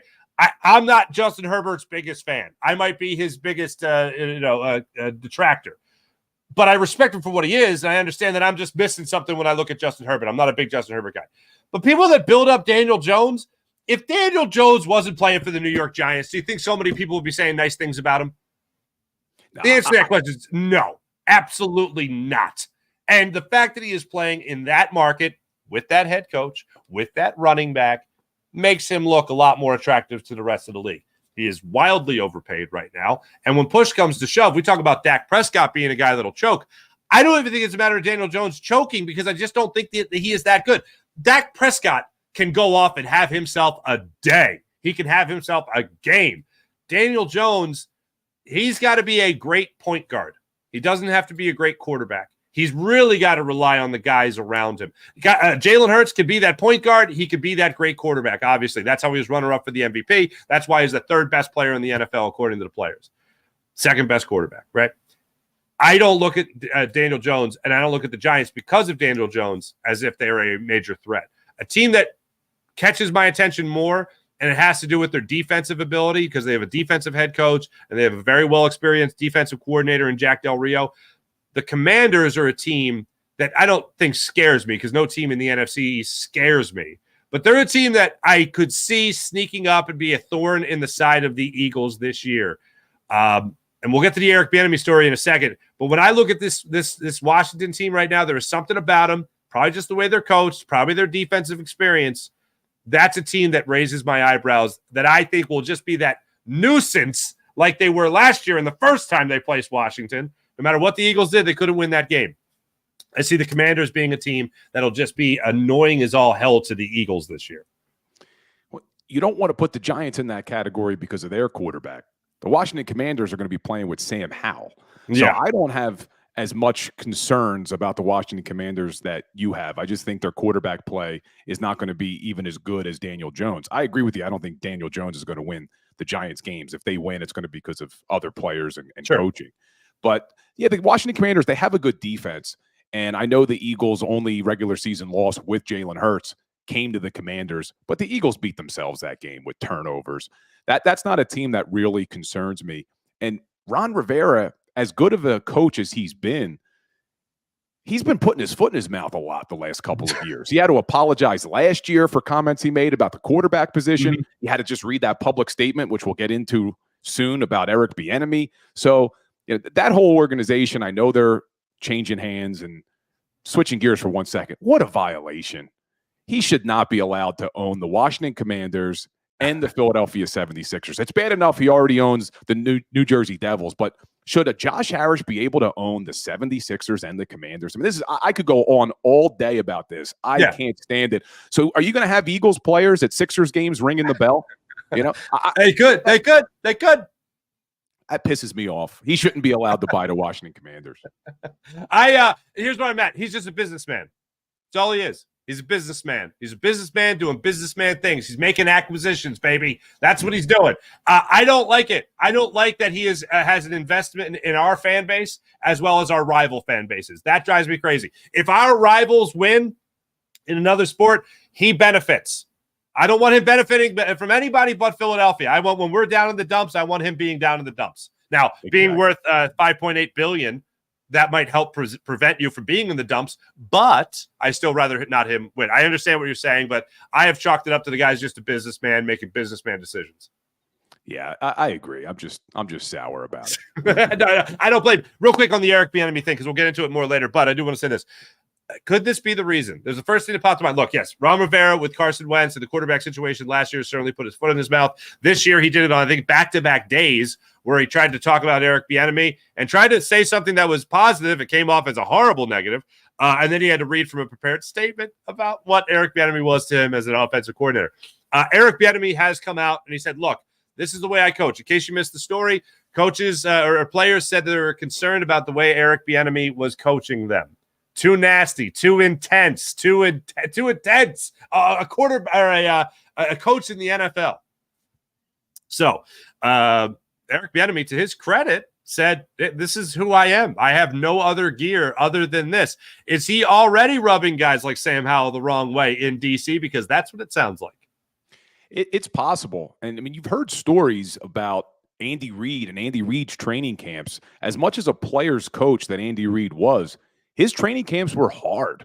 You know, you hear some of these former players talk about it, and he is anything but the Nick Sirianni training camp. These were hard practices. He really worked guys, and Bieniemy's worked pretty much his entire career underneath Andy Reid. So it doesn't surprise me that Bieniemy's rubbing these guys the wrong way if they're not used to practicing that hard. But yeah, like you mentioned too, Bieniemy hasn't been really considered for head coaching jobs. Could there be more there? Is he not great with players? You know, we'll find out. But it's a good thing for the Eagles. I love all the drama. Let the drama be on the other NFC East teams. So far, knock on wood, there hasn't been much drama outside of a little scuffle yesterday. This Philadelphia Eagles team seems to be all headed in the right direction. You know why that is, Bill? We got the core four, or the old guys, as Jason Kelsey pointed out.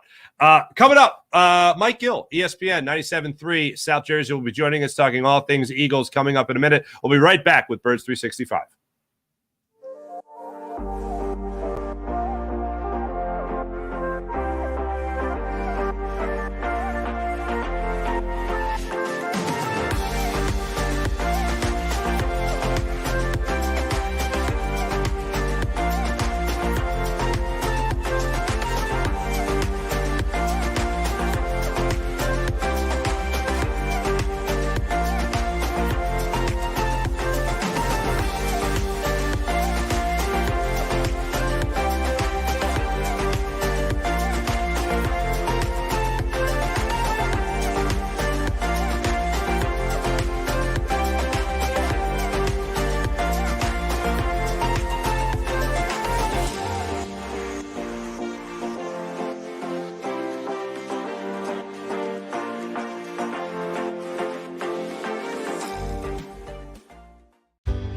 Go passionately.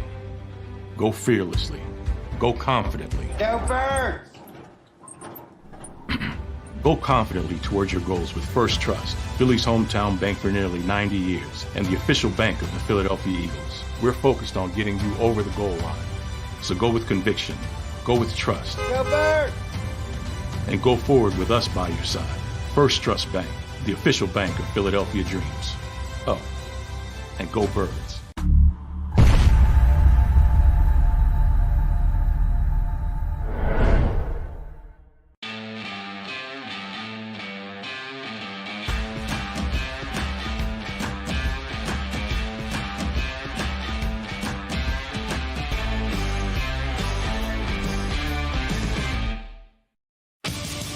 The greatest fans on earth. It's a bold statement, but would you expect anything less from Philadelphia? 58 years of heartache creates a toughness, a grit, a resolve not found in most. Sure, our prayers were answered, but now that we've had a taste, we're looking for more. Pondley Hockey, official partner of the Philadelphia Eagles. Go to get your game on. Go for the beers. Go for the cheers. Go for the hit and the hits. Go for the stakes and the stakes. Go to get your parlay on. Go to get your party on. Go for the scene. Go for the screens. Go for the gallery. Go for the win. Go to Ocean. Visit theoceanac.com to plan your visit. EAGLES, Eagles. Welcome back, everybody. Birds 365. Bill Colarulo joining us in for Jody McDonald, in for John McMullen. My name is Mark Farzetta, and joining us right now from 97.3 ESPN South Jersey, 2009 Sportscaster of the Year, if I'm not mistaken. Mike Gill joining us. What's up, Mike? I didn't have gray in my beard back then, Mark. Jody accuses me of dyeing my beard. I do not dye my beard. I will dye my beard one day, but not yet. I'm getting a couple of the whites in there. Just getting a couple. I've never gone that route, but that's a lot of work, man. To do that every day, or how often I don't know how often you would have to do it to keep a good shine in that beard, but it's a nice beard you got going. Thank you very much. I'll get the salt and pepper going. Hey, the big story from training camp yesterday, Mike, was the fact that there was a Derek Barnett and Landon Dickerson shoving match, apparently, over a hit. We started our conversation, Bill and I, by me making the declaration that whenever I see a hit like this, whenever I see a little tussle at training camp before the first preseason game, it warms my heart. What's your reaction to it, Mike? That's when we know that training camp is time to end, right? We get so jacked up for the start of football. We were talking about this. I had McMullen on my show the other day, and I said, if we reach the point of training camp where you're already tired and ready for the season to start, like, we want football back so bad, and then the monotony of these practices become, just get me to September.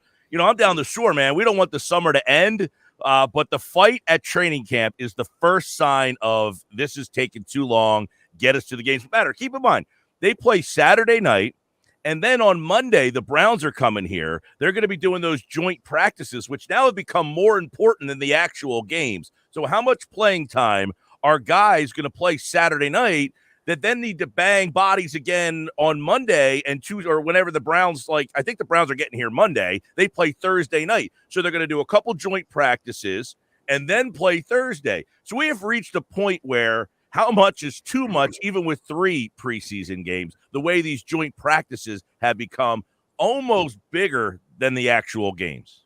Preseason games. What's up, Mike? It's nice to meet you too, man. I don't think we've ever met before. Cheers. So does it concern you, though, that the player involved in the training camp fight is Derek Barnett, who has more career penalties than he does sacks in the NFL? Yeah, no, that's the one thing that was brought out a lot yesterday. Who's surprised that it was Derek Barnett? Quite frankly, how many people remembered that Derek Barnett was even on this roster? And what kind of role can we even envision for Derek Barnett? Look, when they brought him back last year, I was willing to take a 1-year flyer to kind of see, hey, he was a first-round pick. Maybe he's a guy that matures a little late, and then he gets hurt. So we don't know. Does he mature as a player a little bit late? Because it seems like he's still has been a guy who has killed this team with penalties in the past, and he's the guy that's in the middle of it all right now. And quite frankly, is the juice worth the squeeze with him?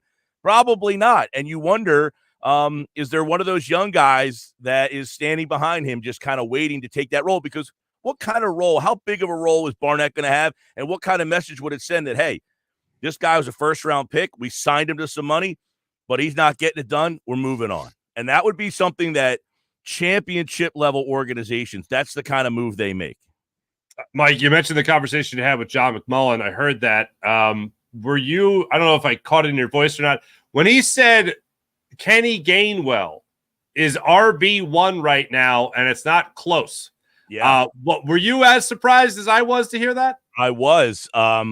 I literally was like, wait a second. Did I just hear what I thought I heard? Because, he has not been the guy. I thought the interesting part was, and then he followed it up because I asked about Swift, and he said, well, Swift seems to be more in the third down role, and it almost seems like they just have swapped spots. That Gainwell has moved up, and Swift would take the old Gainwell role. But, yeah, I was pretty surprised to hear that.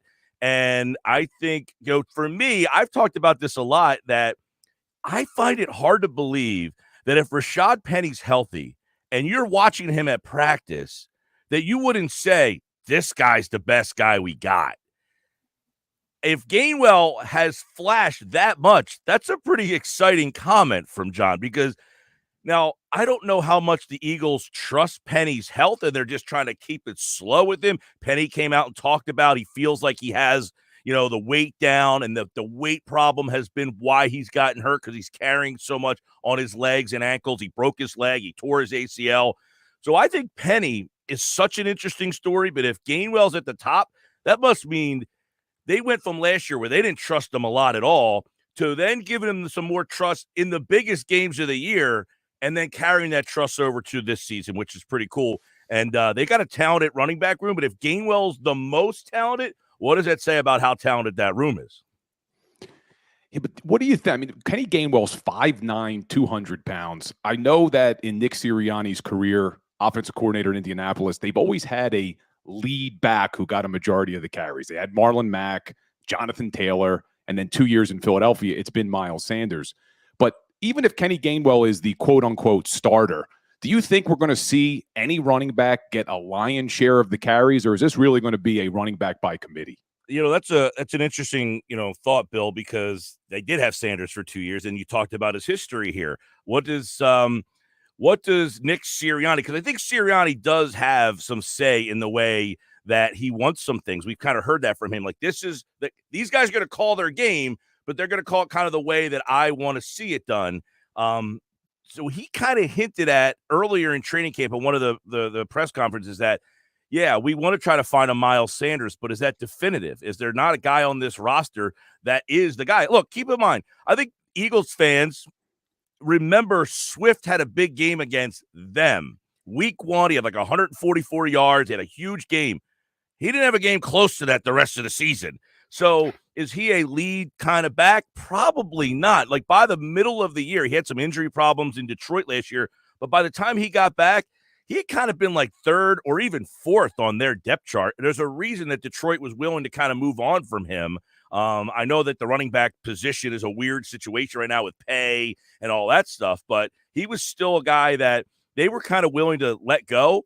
And I don't know that he is a lead back. I think the one guy on this team that profiles as a lead back would be Penny, but he can't stay healthy. So kind of going back to where you started, Bill, I think we're going to kind of see almost like when the Eagles had Westbrook and Buckhalter and who was the third guy in that? Was it Deuce? Deuce, yes. They had the three guys that they kind of rotated around. I wouldn't be surprised if we saw something more to that, but who knows? I think that's – and Saturday night, are you going to see these five guys, Trey Sermon, Boston Scott as well, are you going to see them carry the ball in preseason games? Are you going to risk getting Penny hurt in a preseason game, Swift hurt in a preseason? That's why I find Saturday night to be a little interesting with a position that's so in flux. Where do you get the answer to that question? In a preseason game, or are they going to wait till these practices against the Browns and then the Colts the following week? What was it last year against the Browns? They ran the football 11 straight times. I think that's how they started out in their first possession. And I think it was mostly Boston Scott getting those carries, if I'm not mistaken. So maybe you'll see it again.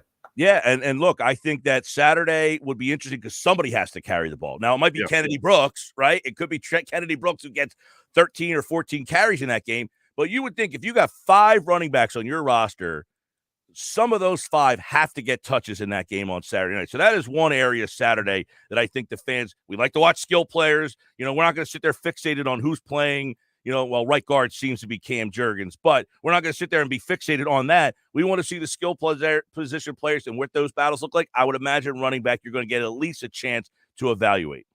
I know they used him all over the place in Detroit, but his role here in Philadelphia, I see as being more of a Darren Sproles with the lineup in the slot. But DeAndre Swift, I think Kenny Gainwell will get the most carries of the Eagles' backfield. But as far as the guy to get the most attempts for catches, the guy to be lined up and used the most in the most creative sense, I think it's going to be DeAndre Swift because of one thing that Nick Sirianni said. Well, 2 things. 1, how Swift has been used throughout his career. And 2, Nick Sirianni talking about the fact that he doesn't have running back hands. DeAndre Swift has wide receiver hands. He can catch the ball from any angle. How creative do you think they're going to get this year with DeAndre Swift? That's another, I think, wrinkle that we're waiting to see. By the way, Gainwell was a guy that was advertised to have great hands. He played wide receiver at Memphis, and then he came into the league, and the Eagles just don't use their backs in the backfield as receivers all that much. It's weird because Miles Sanders had 50 catches his rookie season, and then he just vanished from the passing game. We haven't seen a receiver in Nick Sirianni's offense really get involved in the pass game. Now, why is that? We've had a lot of discussions. John and I have talked about this a lot. By the time Hurts makes his progression, A.J. Brown's covered, nah. Smith is covered, nah. Goddard's covered, nah. You're not going to the 4th guy. You're taking off. So the running back is generally, unless they call a play that is set up to get the ball on some sort of screen or bubble or wheel route where you're looking at the running back first. I think that's why the running backs don't have a lot of catches in this offense. Are you going to throw the ball to A.J. Brown, Devonta Smith, Dallas Goedert, or whoever's playing running back? Probably those other three guys first. So I find it interesting when Brian Johnson said, hey, we want to get the ball in the hands of the best players we got.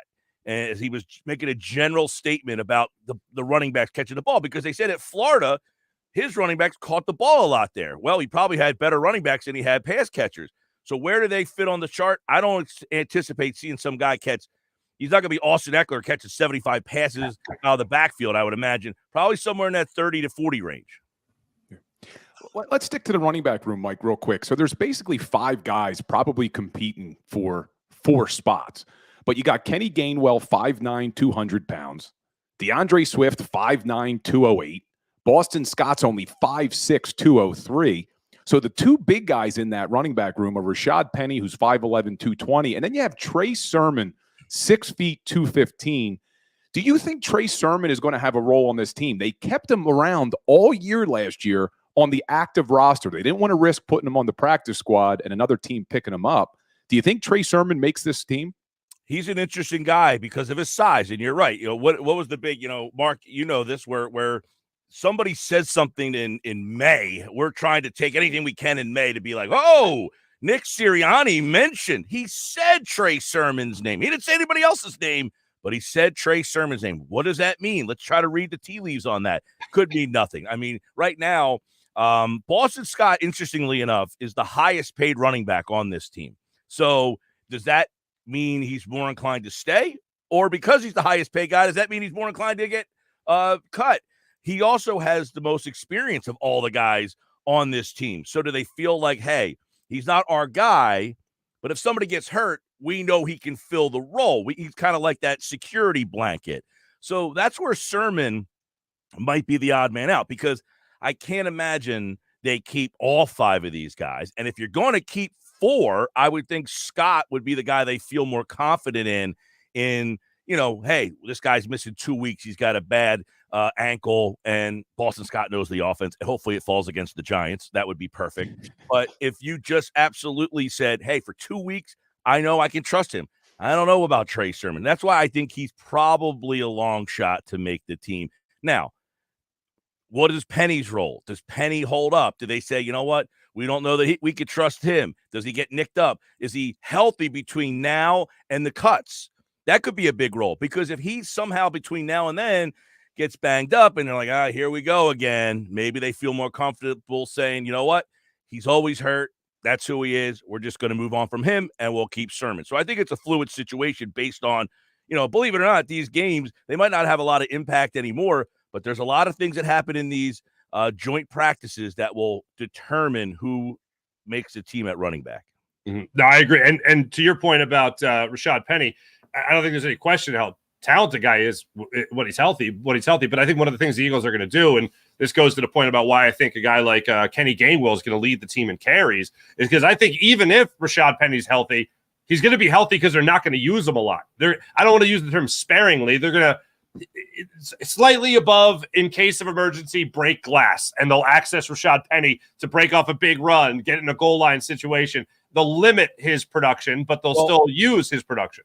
Yeah, remember 2017 where you had LeGarrette Blount and he was kind of your guy, and then they got Jay Ajayi, and then they kind of figured out ways to use both of them, and Ajayi was running early in the games, and then you got Blount kind of pounding out late. You might have Penny as the guy if you build up a lead. Hey, you're our fourth quarter guy. We don't want to use you a lot early in the game, but when push comes to shove, now you're going to have to go tackle Penny, who, by the way, I don't know too many running backs that get 6 yards a carry, and he's done it twice. Last year he churns out 6 yards every time he touches the ball on average, and he did it a couple of years ago too. His problem has constantly been injuries. So if he can stay healthy and you can run out a fourth quarter clock, it's probably something that the Eagles might be thinking of. Hey, we don't want to use this guy first, second, third quarter, but when we have a lead late, you're going to have to bring the big man down. Good luck. Yeah, we've been talking a lot about the offense, and I think we all agree offense is probably going to be in good shape regardless of who our running backs are. They're just so damn talented. But let's jump over to that defensive side of the ball, Mike. What concerns you the most on that defense? There's been a lot of change this offseason, defensive coordinator, linebackers, safety. What are you most concerned about over there? Oh, man. They got a lot of new faces over there. You got a new coordinator. I know people did not like John Gannon. I was not the biggest John Gannon hater in the world. I say this often. As much as people didn't like Gannon, almost every player on defense last year had the best year they ever had in their career. Every single guy, for the most part, had a career year. I mean, Hassan Reddick, 18.5 sacks. He didn't have 18.5 sacks in Arizona. He didn't have 18.5 sacks in Carolina. Edwards, Kaiser White, they both got deals. Marcus Epps, he got a deal. Chauncey Gardner-Johnson led the league in interceptions. He got a deal. Bradbury and Slay both had two of the best years they've ever had. Hargrave, he got a deal. You had a ton of guys having career years that you now have to replace. So I think that is – now, while we are excited about the guys who are here to replace them, I like Nakobe Dean a lot. Can he stay healthy? That's a big question that needs to be answered. They obviously don't like their linebacker room. They brought two guys in. I'm not sure those two guys are much of a help. We'll find out. Will they play on Saturday night? I think that's another interesting point. The safety room. You got Reed Blankenship leading the safety room right now. He was an undrafted free agent last year walking around out here, and now he's the guy. Interesting. Now, we hear a lot about this. Well, they're playing a lot of big nickel. So now you have three safeties you're going to put on the field out of a group of safeties. You can't identify one, and you're going to put more of them on the field. I think that's kind of interesting. What do we get from Jordan Davis? We're hearing good things. How are they going to use them? There's so many questions from a team that has so many new faces on that side, defensive side of the ball. And quite frankly, if you look at the Super Bowl and say, even if you love John Gannon, even if he was your brother, you would say, well, the defense didn't play great in that game. And now you've lost all those players who had career seasons here, and you're asking this defense, which was number 2 in the league last year, and people still hated the coordinator, and you're asking this defense to be better than the number 2 defense in football last year? I think that's a big ask. And it's a huge ask. Now let's go back. Let's go back a year. Okay, Mike. What if I told you? All right, I'm going to do a 30 for 30 here. Yeah. What if I told you at last year's training camp that Kayvon Wallace was going to be getting first-team reps next year at the safety position? Terrell Edmonds was going to be here. You were going to draft a guy like Sidney Brown, and those guys are now competing, those three, to be the starting safety next to that undrafted safety that you mentioned in Reed Blankenship, who I thought had a hell of a year last year. But Kayvon Wallace is very much in the mix to be the starting safety opposite Blankenship. Your thoughts, Mike Gill? It's unfathomable to think that would be a possibility, right? I mean, look, if I was to give you a full expository on the safety room right now, you couldn't, because there's so many question marks in there. Hey, tell me about Terrell Edmonds. Well, he was drafted in the first round. He's been a pretty big disappointment. Pittsburgh didn't want him. And basically you're picking him up and he's not shining in this room. Doesn't that kind of worry you a little bit to say, hey, here's a guy who's a first-round talent, started in Pittsburgh. You bring him into a room that has a guy, Justin Evans hasn't stepped on a field in like 4 years. He can't stay healthy. He's the Rashad Penny of safeties over there. You've got Sidney Brown, who obviously everybody wants to see play, but for some reason hasn't moved past the second spot on the depth chart, laying guys out Sunday night at practice, man. He was out there fishing for some exposure. So I think the safety room is a huge problem if Reed Blankenship's one of those guys, steady Eddie. He reminds me of last year. You had Marcus Epps. At this point, now this is something to keep in mind. At this point last year, Marcus Epps, can he be the best safety, a starting safety on a good team? I don't know. We didn't know what to expect from Marcus Epps. And I think the Eagles didn't know what to do either, so they went out and got Chauncey Gardner-Johnson. So I would imagine that they are still on their search. But if they don't find someone to upgrade, I think you've got a lot of questions, because Blankenship's one of those guys. He'll do his job. Go do your job. Okay, I'm not going to make mistakes. He's one of those guys. He doesn't make a play to help you, but he doesn't make a play to hurt you. So you're not getting playmaking ability from your safety. You're just kind of getting a steady Eddie.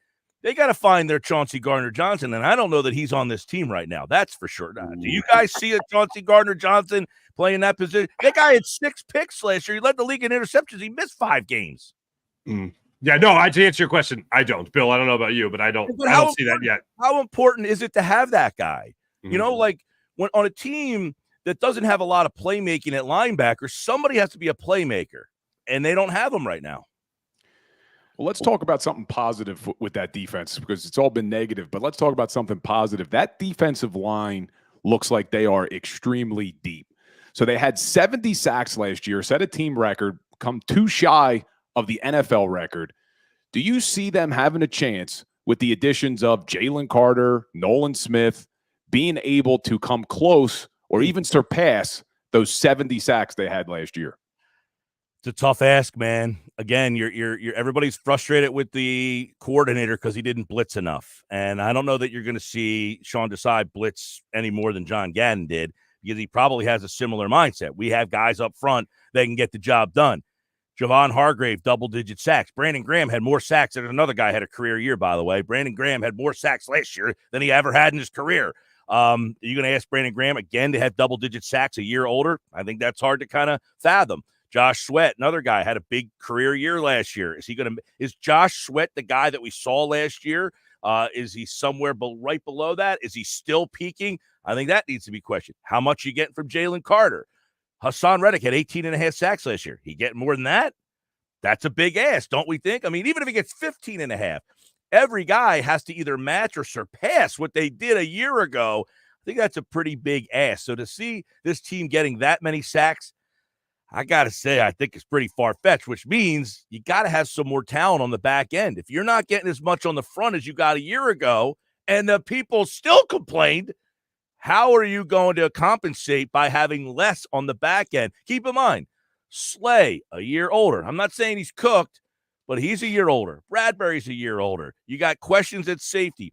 You don't have TJ Edwards. Kaiser White was a very solid linebacker for this team that I think people just kind of took for granted.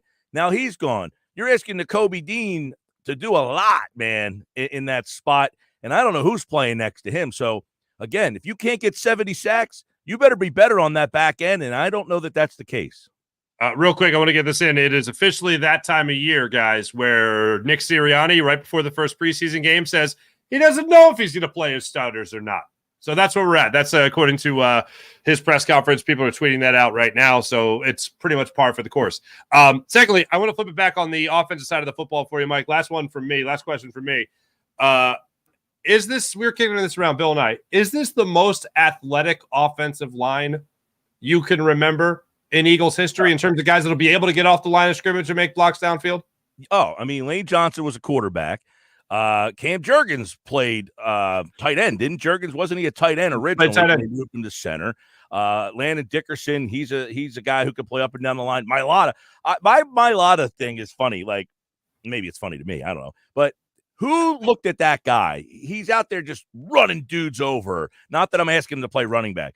But I look at this guy and say, who said he's a left? Like, I would have looked at that guy and said, he's playing defensive tackle, and he is just running through the defense. Who's blocking him? Who is blocking Jordan Mailata if you put him at, like, Aaron Donald D tackle? He would have been the biggest menace ever on defense at his size, speed, and explosion. So to answer your question alone, Mailata himself is the most athletic, makes this line the most athletic. But, yeah, up and down the line, I mean, you're taking a look at, Kelsey, of all the guys, I don't want to say he's the most unathletic because most people think he is the athletic, but everybody else pretty much played a skill position. Probably Dickerson would be the guy who would be the least athletic of that crew, and that's saying how athletic that this bunch is because Dickerson's a bad dude. So, Mike, before you run, though, I got to know, we'll change gears for a second. The Brian Prop jersey behind you, the Gaffa, right? That the Gaffa? Yeah, it's signed by the entire 1987 Flyers Stanley Cup finalist team. Wow, that is awesome, man. That is fantastic, man. Yeah. Mike. Stopping me Halliday back there. By the way, no hitters are galore right now. No hitters are the thing. Halliday, baby. I was at that game, 2010.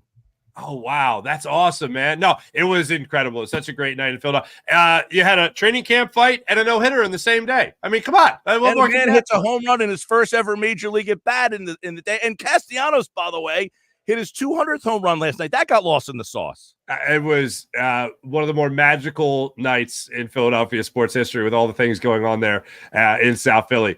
Mike Gill, ESPN 97.3 South Jersey. Our man, Mike, always great catching up with you, man. Thank you so much. See you guys. Have a good one, brother. The great Mike Gill joining us right there on Birds 365. And in the words of Jody McDonald, Phil, when we come back, you know what we're going to do? We're going to put a bow on it. We're going to put a bow on it. Coming up in a little bit, we'll wrap up Birds 365. We'll be right back.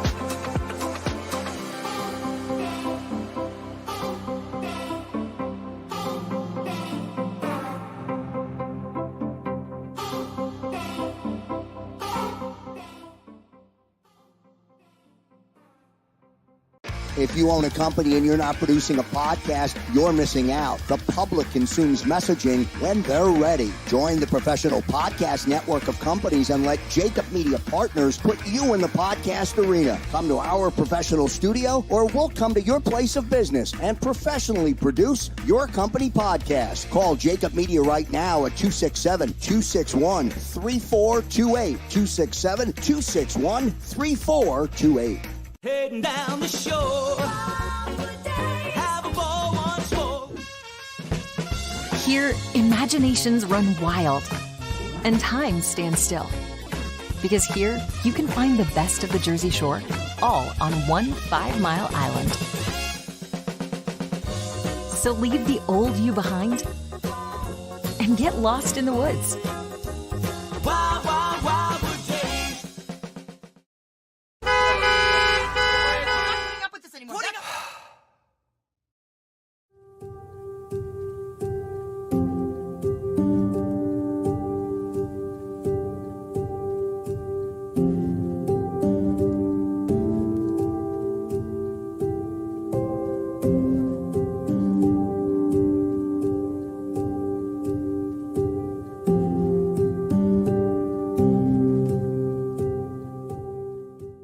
Score and save in southeastern PA and Delaware with Colony Pools this football season, and let the experts close your pool with a custom Merlin safety cover in green for the birds. And if you join our Winter Watch team, we'll give you another 20% off, and Colony Pools will handle it all.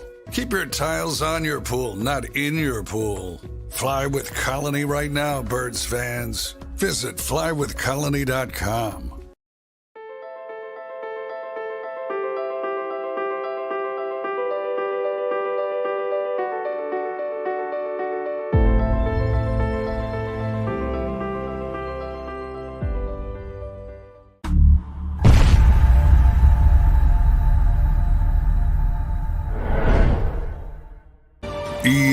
EAGLES, Eagles.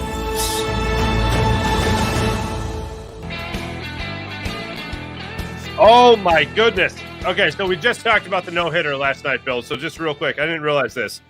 Ryan Lawrence, former writer, Eagles beat writer, he hat tips this to the Anaheim, I still call them Anaheim, Los Angeles Angels TV broadcast. Apparently 4 pitchers have thrown no-hitters that went to Fullerton High School in Fullerton, California. Wow. They got 4 no-nos. Walter Johnson, Steve Busby of the Kansas City Royals in 74, Mike Warren in 83 of the Oakland A's, and Michael Lorenzen of the Philadelphia Phillies last night. How incredible is it? 4 no-nos. One goes back, Walter Johnson, 1920 with the Washington Senators. That is pretty spectacular. Do you watch the no-hitter? Are you a baseball guy at all? Yeah, I'm a 4-for-4 guy, man. Okay, cool. So, yeah, no. Pretty magical. It's crazy. Since that ovation for Trey Turner, it's like everything's changed. Trey Turner's hitting 391 since the ovation started, so that's pretty good. And then going out for the 9th inning last night, Michael Lorenzen said when he walked out to the mound, that was the coolest moment of his career when everyone at Citizens Bank Park stood up to applaud him. He's like, that gave me the exact energy boost I needed to complete the no-hitter. So basically, let's see. Phillies fans have cured Trey Turner of the yips or whatever you would call it in his head. And they have, made Michael Lorenzen a no-hitter. So yeah, there we go. We're having a good week. I will say this. A lot of people were wondering as to why the Eagles decided to move practice to Lincoln Financial Field Wednesday, why they decided to move that to Lincoln Financial Field. And Nick Sirianni said during his press conference, getting this by way of Elliott Shore Parks on Twitter, is because he wanted his new coordinators to speak or to have a little bit more experience with communication at Lincoln Financial Field. So game plan for everything, right? Yeah. Game plan for everything. Smart move. And also the first guy out on the field today was A.J. Brown. That's a little surprising, but not negative, obviously. But he wanted to go out there and run some routes early before everybody else to get out there. So I don't know if he struggled a little bit the other day at the link. I don't know. And he just wanted to get out there and put that behind him as fast as possible. But first man out there on the field. We got one more practice today, and then we got the Eagles taking on the Ravens on Saturday to kick off preseason play. I'm going to go ahead and state the obvious. I don't think we're going to see any regular starters out there. Outside of maybe Jalen Carter, maybe you see, some of the younger guys out there get some reps, but I'm really not expecting much. What are you expecting? Yeah, I agree with you. I don't think we're going to see a lot of the older players who are going to contribute to this team, but it's the rookies that I'm excited to see. I hope they let Nolan Smith play, Jalen Carter play. Everything we've been hearing from training camp is these guys look good. Now I want to see it on the field against other NFL talent. And it'll be exciting to see Nolan Smith be able to take a quarterback down to the ground, because you don't know. In these practices, they consider it a sack, but they blow the play dead. So I'd like to see Nolan Smith come around that edge and be able to take a quarterback down. Mm-hmm. Now, this is your last day with Birds 365. You've been filling in with me for Jody and John. I'll be on with John McMullen tomorrow. You have a nice little vacation planned, so good for you. What thoughts would you like to leave us with for the time being there, Bill, when it comes to what the Eagles will be doing over the coming weeks of training camp while you're basking in the Mediterranean sun? Yeah, I'm headed to Italy. I'm excited about that. I am excited about that. The thing I want to say is, look, we're nitpicking everything because it's that time of year. It's the preseason, so we're looking at all the question marks on this team. But as Philadelphia Eagles fans, and really as Philadelphia fans, we always have a problem with being confident. We never want to say we have a good team. We never want to be excited because we're always worried that something bad's going to happen. This is a very good team. This is a very good team, and let's enjoy the ride, because a lot of times we're always so focused on can they win the championship? Can they win the championship? That you forget to enjoy the ride. So let's enjoy this. Let's enjoy what we have in front of us. We have a very talented team. We have great leadership. We have one of the best quarterbacks in the NFL. So let's enjoy the ride, Eagles fans. Let's go into this season on a high note. Let's savor a little bit. We're going to savor every ounce, every step, everything.